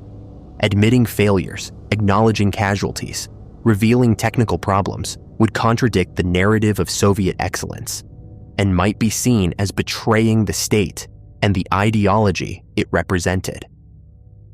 Cosmonauts and their families lived within this system, understanding that speaking about failures or deaths could bring severe consequences, that silence and complicity in historical erasure might be necessary for survival and for protecting one's family. The contrast with the American approach is striking. The US space program operated in a society with press freedom and political opposition, making complete suppression of disasters impossible. The Apollo 1 fire that killed Grissom, White, and Chaffee was publicly acknowledged immediately, investigated extensively, with findings published and used to improve safety. The Challenger and Columbia disasters were broadcast live or documented immediately, with transparent investigations and public accountability. This transparency created different cultural memory around space program casualties. They're commemorated, memorialized, acknowledged as sacrifices rather than erasures. Whether this reflects genuinely different philosophies about human life and accountability, or merely different propaganda strategies, acknowledging casualties publicly versus concealing them remains debatable. If phantom cosmonauts existed, if men and women died in space and were erased from history, the moral implications are profound. They were sacrificed for national prestige, their deaths concealed to maintain propaganda narratives, their families forced into silence, their very existence denied so that the Soviet state could present unblemished record of success. They died serving their country in the most extreme exploration humans had attempted. And rather than being honored, they were erased, treated as embarrassments to be hidden, problems to be solved through suppression, rather than acknowledged as inevitable casualties of pioneering dangerous territory. The question of whether bodies remain in orbit is haunting. If cosmonauts died during orbital missions and recovery was impossible or was never attempted, their remains might still be in space, orbiting Earth in dead capsules, gradually decaying orbits until eventual re-entry and incineration, or perhaps ejected into higher orbits where they'll circle for centuries. Phantom spacecraft containing phantom cosmonauts, physical evidence of suppressed history silently orbiting above, occasionally visible to tracking systems that record them as debris without knowing what they really are. The verification challenges mean the phantom cosmonauts will likely remain ambiguous. We can document that some people associated with the space program disappeared from records. We can prove that the Soviets did suppress casualties like Bondarenko. We can demonstrate through Nedelin that massive disasters were concealed. But proving that specific individuals died in specific space missions that were then erased from history requires documentation that might not exist, or that remains classified, or that was destroyed. leaving us with high probability that some phantom cosmonauts are real, that some Soviet space deaths were concealed, but without ability to definitively identify individuals or reconstruct suppressed missions in detail. The phantom cosmonauts represent the dark side of space exploration, the casualties and failures that accompanied the triumphant narrative of humans reaching orbit, and eventually the moon. They remind us that the space race was competition conducted under Cold War pressures, where propaganda value sometimes outweighed safety, where political considerations influenced technical decisions, where human lives were risked and sometimes lost in pursuit of national prestige. Whether the specific claims about individual phantom cosmonauts are accurate or not, the broader truth that early space exploration was dangerous and that some of those dangers resulted in deaths that were concealed is well established. As the Soviet archives continue to be studied and as more information emerges through defectors and declassification, we may eventually have clearer picture of who died in the Soviet space program and which deaths were concealed and why. But barring complete transparency, which seems unlikely given ongoing political sensitivities and national pride, the phantom cosmonauts will remain hovering between history and legend, between documented fact and persistent rumor. Real people who died and were erased, and people who never existed except in Western propaganda designed to tarnish Soviet achievements, leaving us with questions that may never be fully answered, with names on lists that might be casualties or might be fabrications, with photographic evidence of people who vanished from records in ways that suggest erasure, but that might have innocent explanations, with a certainty that some concealment occurred, but uncertainty about its extent, with knowledge that the Soviets did suppress space program deaths, but ambiguity about how many and which ones, leaving the phantom cosmonauts in permanent liminal status, neither fully proven nor fully disproven, neither definitely real nor definitely fictional, existing in that uncertain space where Cold War secrecy meets contemporary historical investigation, where authoritarian information control meets Western skepticism and research, where the victims of suppressed disasters exist as possibilities and probabilities, rather than as documented certainties, where men and women who may have died in space remain unacknowledged, unmemorialized, erased from history. Except for the fragmentary evidence that suggests they existed, that suggests they died, that suggests their deaths were too embarrassing or too revealing to acknowledge, making them phantom cosmonauts in the most literal sense, present in shadow evidence, and suggestive gaps, but absent from official records, existing in the spaces between documents, in the silences where names should be, in the photographs where faces appear and then disappear from later versions, in the persistent claims and occasional discoveries that keep the questions alive, that prevent definitive conclusion that all Soviet space deaths were acknowledged, that maintain the possibility, and perhaps the probability, that some cosmonauts died in space and were simply erased, that their families were silenced, that their sacrifices went uncommemorated because the Soviet state valued propaganda narrative over truth, valued the appearance of perfection over acknowledgement of human cost, valued ideology over individuals, making the phantom cosmonauts the missing names in space exploration history. The unacknowledged casualties of the race to orbit, the people who may have died reaching for the stars, and who were repaid with erasure, with suppression, with being turned into ghosts in their own history, existing now only as persistent questions, as fragmentary evidence, as the phantom cosmonauts who haunt space history, who remind us that exploration has costs that aren't always acknowledged, that authoritarianism creates silences where testimony should be, that some sacrifices are honored while others are buried, and that decades later, we still don't know with certainty how many people the Soviet Union lost in space, or how many names should be added to the memorial of those who died exploring beyond Earth, leaving the phantom cosmonauts as they are, and perhaps as they'll always be. Possibly real, possibly fictional, definitely unresolved, perpetually hovering in the uncertain space between documented history and suppressed truth, between Cold War propaganda and authoritarian concealment, between the cosmos they may have reached and the erasure they definitely received. Phantom cosmonauts, whose existence or non-existence remains one of space exploration's enduring mysteries. The Russian sleep experiment, the horror of forced wakefulness.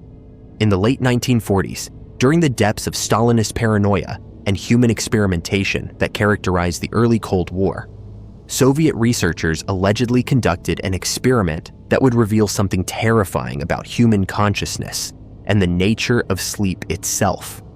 The story describes 5 political prisoners who were promised freedom if they could remain awake for 30 consecutive days, while exposed to an experimental stimulant gas. They were sealed in a chamber with books, cots, running water, and enough food to last the month. Microphones allowed researchers to monitor their conversations. Small portholes allowed visual observation. What began as a psychological endurance test became a descent into something far darker, revealing that sleep might not simply be rest for the body, but a necessary barrier that keeps something else contained, something that wakes when we cannot. The first few days proceeded as expected. The subjects remained awake, talking amongst themselves, reading, maintaining relatively normal behavior, despite the artificial stimulation keeping their bodies and minds from shutting down. By the 5th day, conversations became darker. The prisoners stopped talking about their past lives, their families, their hopes for freedom. Instead, they began discussing increasingly paranoid topics, questioning the motives of their captors, expressing distrust of each other. By day 9, one subject began screaming. He ran the length of the chamber, screaming at the top of his lungs for 3 hours straight until his vocal cords damaged, and he could only produce a rasping whisper. The others showed no reaction, didn't try to stop him or comfort him, simply went about their activities as if nothing unusual was happening. By the 14th day, the researchers noted that the subjects had stopped speaking entirely. The microphones picked up wet, tearing sounds, but no conversation. When observers looked through the portholes, they saw that the subjects had used their own fingernails and pages from the books to stuff the drains and cover the observation windows from the inside. They no longer wanted to be watched, or something inside them no longer wanted to be seen. The chamber remained silent except for those disturbing wet sounds that suggested flesh being torn, movements being made, activities occurring that the observers could no longer monitor or document. After 15 days of silence, the research team made a decision. They would use the intercom to test if the subjects were still conscious, still alive. The announcement was simple. "We are opening the chamber to test the microphones. Step away from the door and lie flat on the floor, or you will be shot. Compliance will earn one of you your immediate freedom." The response that came back through the intercom, in a calm voice that sounded both human and not quite right, stated, "We no longer want to be freed." The words were clear, articulated with strange precision, as if whoever spoke was carefully forming each syllable with effort or unfamiliarity.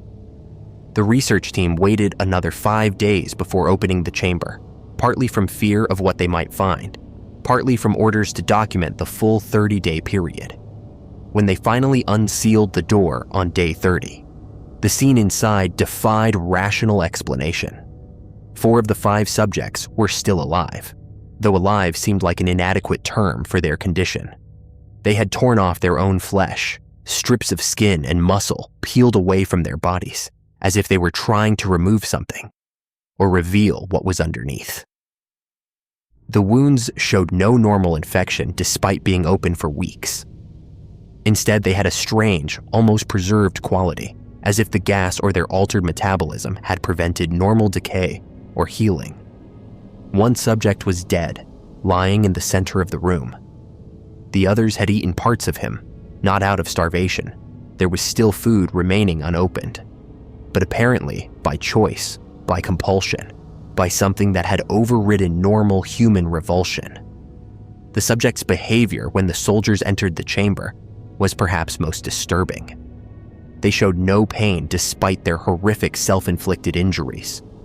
They resisted violently when soldiers tried to remove them, demonstrating strength that shouldn't have been possible given their physical condition. They begged not to be released, but to be sealed back in the chamber with the gas turned on. They pleaded with desperate intensity to be kept awake, to not be allowed to sleep, as if sleep itself had become the thing they feared most. The surviving subjects were forcibly removed to a medical facility. As doctors attempted to sedate them for treatment, the subjects fought with inhuman strength and endurance. One tore his own muscles trying to resist restraints. Another managed to speak during the struggle, his words recorded by a researcher. "Have you forgotten so terribly what you are? We are you. We are the madness that lurks within you all, begging to be free at every moment in your deepest animal mind. We are what you hide from in your beds every night. We are what you sedate into silence and paralysis when you go to the nocturnal haven where we cannot tread." The words suggested something speaking through the subject, something that had been given voice by the extended wakefulness, by the breakdown of whatever barriers sleep normally maintains. When the gas was finally stopped and the subjects began to lose consciousness, their fear was absolute. As they were forced towards sleep, their bodies began shutting down completely, as if whatever was animating them couldn't exist in a sleeping state and was willing to destroy the host rather than return to dormancy. 3 of the remaining 4 died within hours of being taken off the stimulant. The last survivor was kept under sedation, and according to the story, he was eventually euthanized when it became clear that consciousness only returned what had spoken through him, not the original human personality. This account has circulated widely, especially on internet forums dedicated to horror stories and unexplained phenomena. Many dismiss it as pure fiction, a creepypasta created for entertainment, noting the lack of documentation, the absence of names and specific locations, the theatrical nature of the narrative. Russian historians point out that while Soviet human experimentation certainly occurred, there's no verified record of this specific experiment. The story hits familiar horror beats: isolated subjects, gradual transformation, disturbing revelations that suggest creative writing rather than historical documentation. Yet the story persists and spreads precisely because it touches on something we instinctively recognize as possible, even if this specific account is fabricated. Sleep deprivation does cause psychosis. Extended wakefulness does produce hallucinations, paranoia, and radical personality changes. Laboratory animals forced to remain awake for extended periods die, even when provided food and water, as if sleep serves a function so fundamental that its absence is eventually fatal. Human prisoners subjected to sleep deprivation as torture report experiences that align with elements of the Russian sleep experiment. Sensations of presence, of something else emerging in their consciousness, of reality becoming fluid and nightmarish. The scientific understanding of why we sleep remains incomplete. We know the body performs repair functions during sleep, that the brain consolidates memories and clears metabolic waste, that certain hormones are regulated through sleep cycles. But these explanations feel insufficient for something so universal and so critical. Every mammal sleeps, despite the vulnerability it creates. Sleep evolved and persisted despite being a state where the organism can't flee predators, find food, or reproduce. Whatever purpose sleep serves must be absolutely essential to override these survival disadvantages. Some researchers have explored the idea that consciousness itself requires periodic shutdown, that the continuous processing of sensory input and self-awareness generates byproducts or states that must be cleared through sleep. Dreams might be the mind processing and integrating experiences, or they might be something stranger, glimpses of consciousness operating without sensory anchoring, revealing other layers of reality that waking perception filters out. The boundary between waking and sleeping consciousness is where strange experiences cluster: sleep paralysis, lucid dreaming, hypnagogic hallucinations, that sense of falling just as you drift off, or the feeling of presence in the room when no one is there. The concept that sleep keeps something contained, that wakefulness maintained too long allows something else to emerge, appears in various cultural and religious traditions. Demons and entities are often described as becoming more active at night when humans are vulnerable in sleep. Insomnia and sleeplessness are associated with madness and possession. The phrase "the witching hour" suggests certain times when barriers thin, when what's normally separate can cross over. These might be superstitions born from the fear and vulnerability of darkness, or they might reflect genuine observation that consciousness operates differently when tired, when sleep-deprived, when pushed beyond normal limits of wakefulness. Modern sleep deprivation research, conducted under ethical oversight with subjects who can withdraw at any time, has documented cognitive breakdown occurring remarkably quickly. After 72 hours without sleep, hallucinations become common. Subjects report seeing things that aren't there, hearing voices, experiencing paranoid delusions. Their personality changes, sometimes becoming aggressive or withdrawn, sometimes exhibiting childlike behavior or inappropriate emotional responses. The longer they remain awake, the more dramatic the alterations become. While these studies don't approach the 30-day duration described in the Russian experiment, they demonstrate that extended wakefulness genuinely does transform human consciousness in disturbing ways. The question of what speaks through sleep-deprived individuals is worth considering. When someone experiences stimulant psychosis or sleep deprivation hallucinations, are they simply experiencing misfiring neurons, exhausted brains producing random signals that get interpreted as perception? Or is the fatigue lowering barriers that normally keep certain perceptions out, allowing awareness of things that exist but are usually filtered from consciousness? The consistency of certain experiences across cultures and individuals, shadow figures, sense of presence, feelings of being watched, suggests either universal brain architecture, producing similar hallucinations, or universal perception of something that's actually there but normally invisible. The Russian sleep experiment story, whether true as described or fictional, serves as a modern mythology exploring ancient fears about consciousness, sleep, and what might exist in the spaces between waking and dreaming. It suggests that sleep isn't just rest, but a necessary barrier, that consciousness isn't a single unified thing, but contains layers, and that keeping those layers forced into continuous activation reveals aspects of mind or reality that are meant to remain dormant. The image of subjects begging not to sleep, preferring physical destruction to the unconsciousness that would return them to normal human limitation, implies that what they experienced in forced wakefulness was more real, more significant, perhaps more truthful than ordinary consciousness. Whether Soviet researchers actually conducted this experiment in the 1940s, whether something similar occurred in other contexts that inspired the story, or whether this is entirely creative fiction, the underlying premise resonates because it addresses genuine mysteries about sleep and consciousness that science hasn't fully resolved. We spend roughly a third of our lives unconscious, vulnerable, dreaming. We die without it. Our minds transform radically when deprived of it.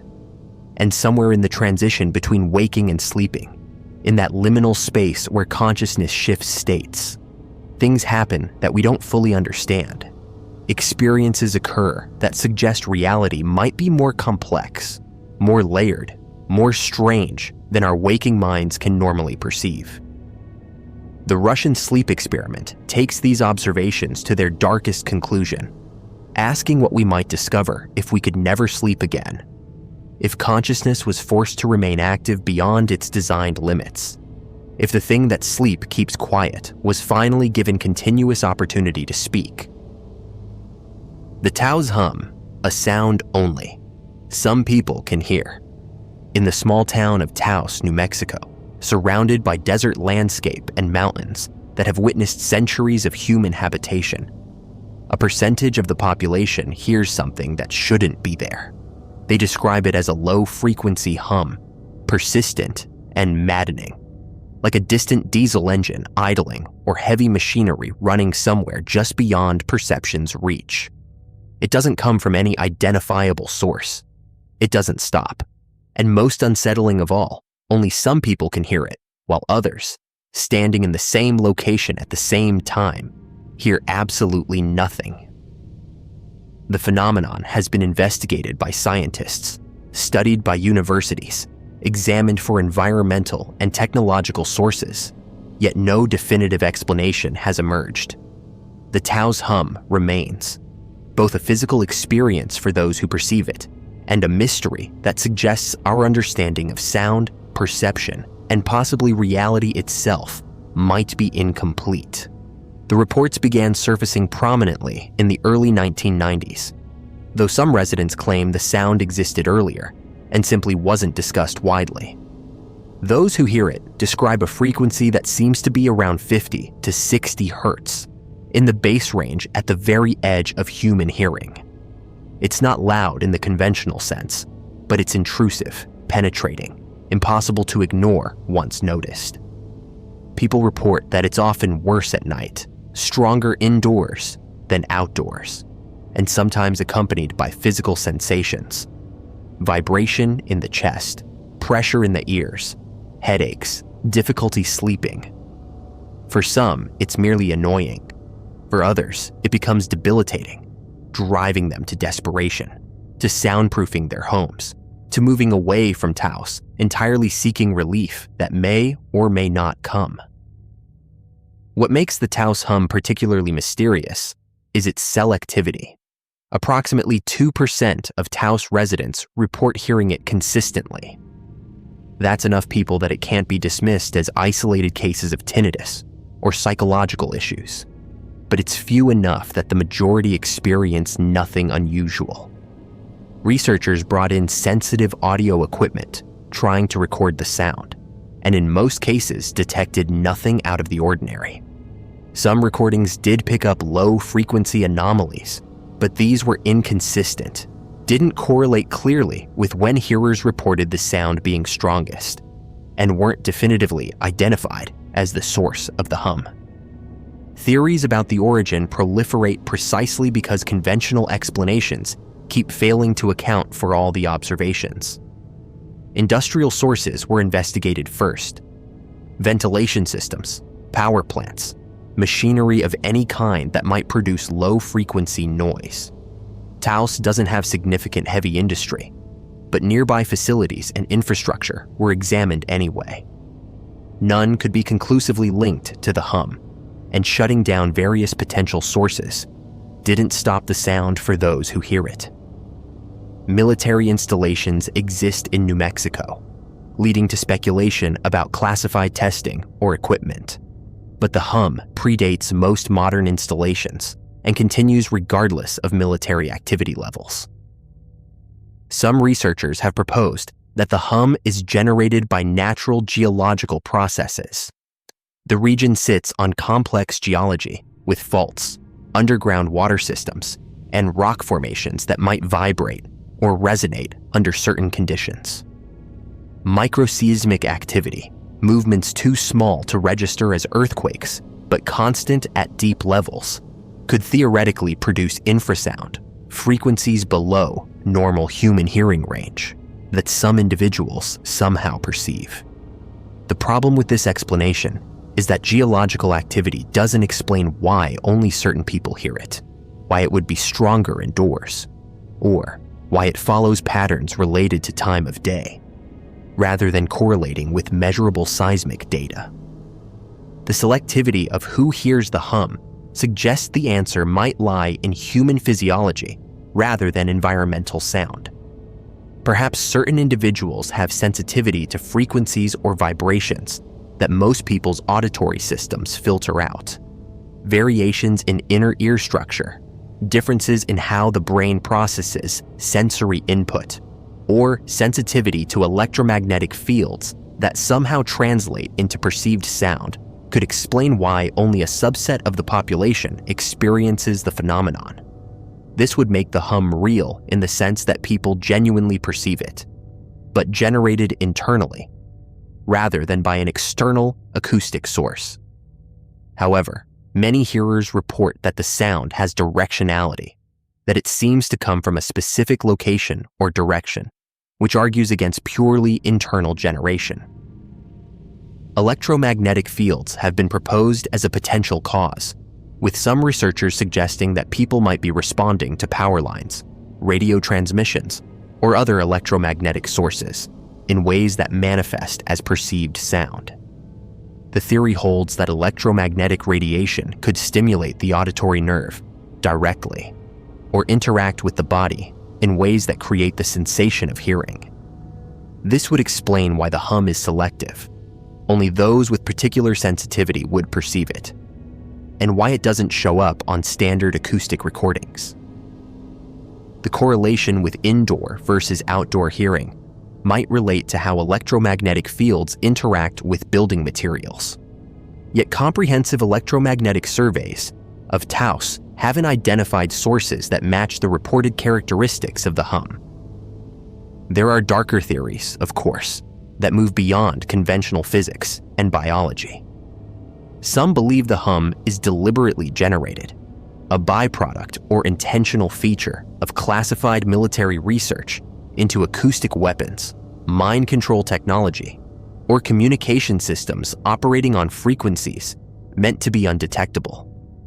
Projects like HAARP, though officially focused on ionospheric research, have attracted speculation about capabilities related to electromagnetic manipulation and low-frequency transmission.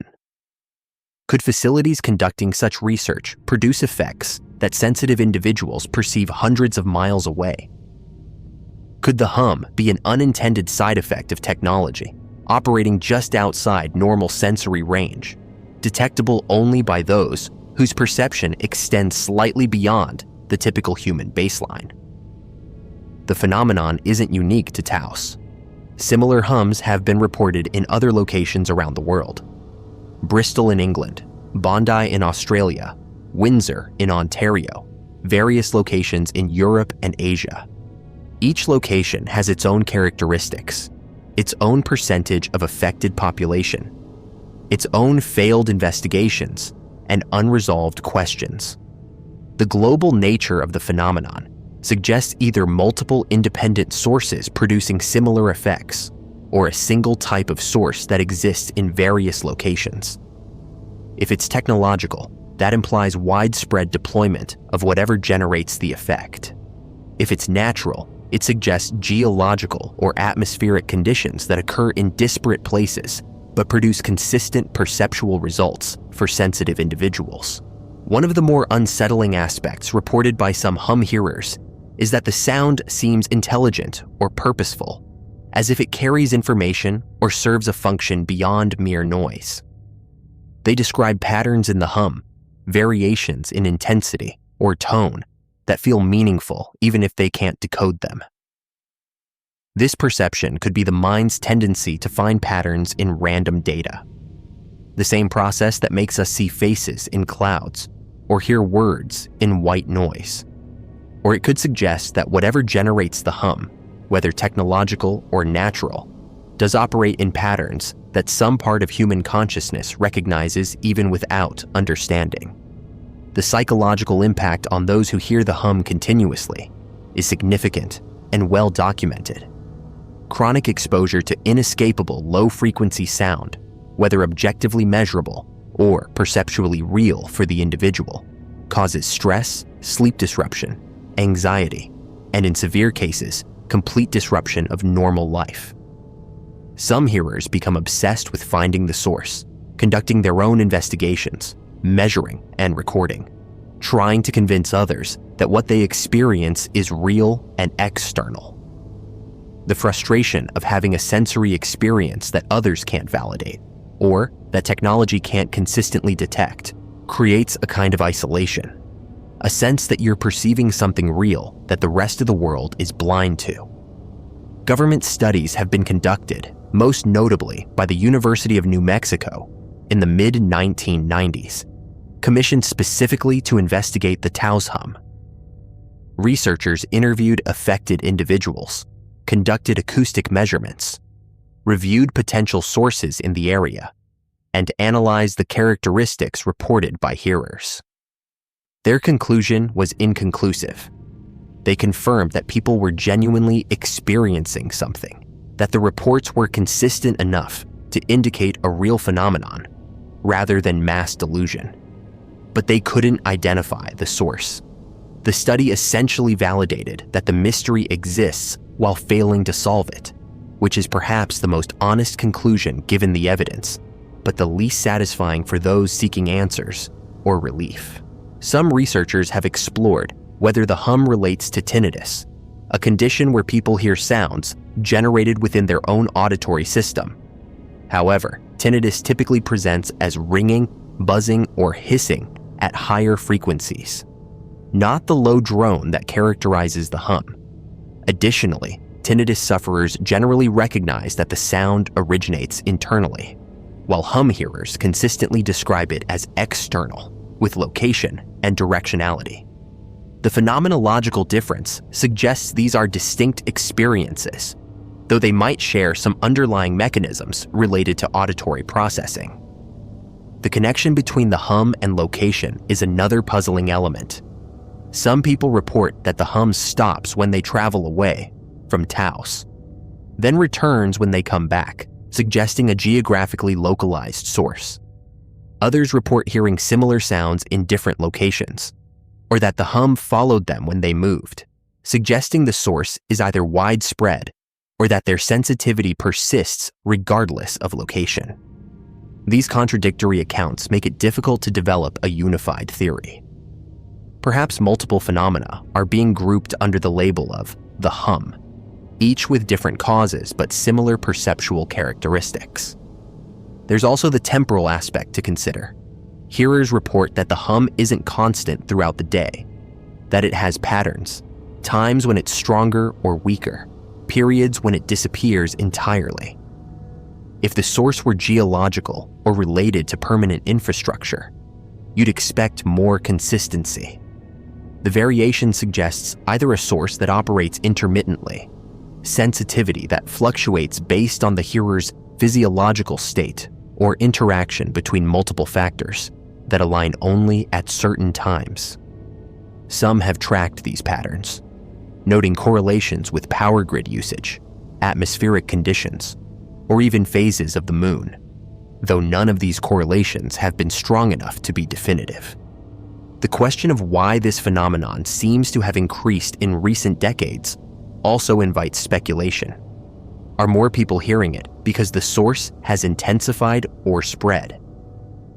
Are we simply more aware and likely to report unusual experiences now that internet communication allows people to share and validate their perceptions?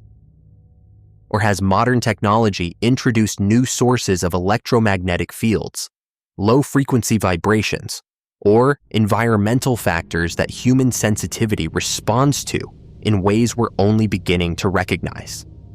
The proliferation of wireless communication, the expansion of electrical infrastructure, changes in how we use and transmit energy. All of these represent relatively recent developments in human history that might have perceptual consequences we haven't fully mapped. For those who hear the Taos hum, theories and speculation matter less than the immediate reality of their experience. The sound is there, persistent and maddening, affecting their quality of life, their sleep, their sense of well-being. Whether it originates from military technology, geological processes, electromagnetic fields, or some aspect of their own neurology, the effect is real, and the lack of definitive answers provides no relief. They live with a sensory experience that most people can't validate, that science can't consistently measure, that has no clear source and no reliable solution. In a way, they exist in a different perceptual reality than their neighbors, hearing something that's either there for everyone but only perceptible to the sensitive, or generated through some process unique to their own consciousness and physiology. The Taos hum remains unsolved, a localized but globally recognized phenomenon that sits at the intersection of acoustics, physiology, psychology, and possibly physics we don't fully understand. It raises fundamental questions about the nature of perception, about whether reality is objective or experiential, about what exists beyond the normal range of human senses, and what it means when some individuals perceive things others don't.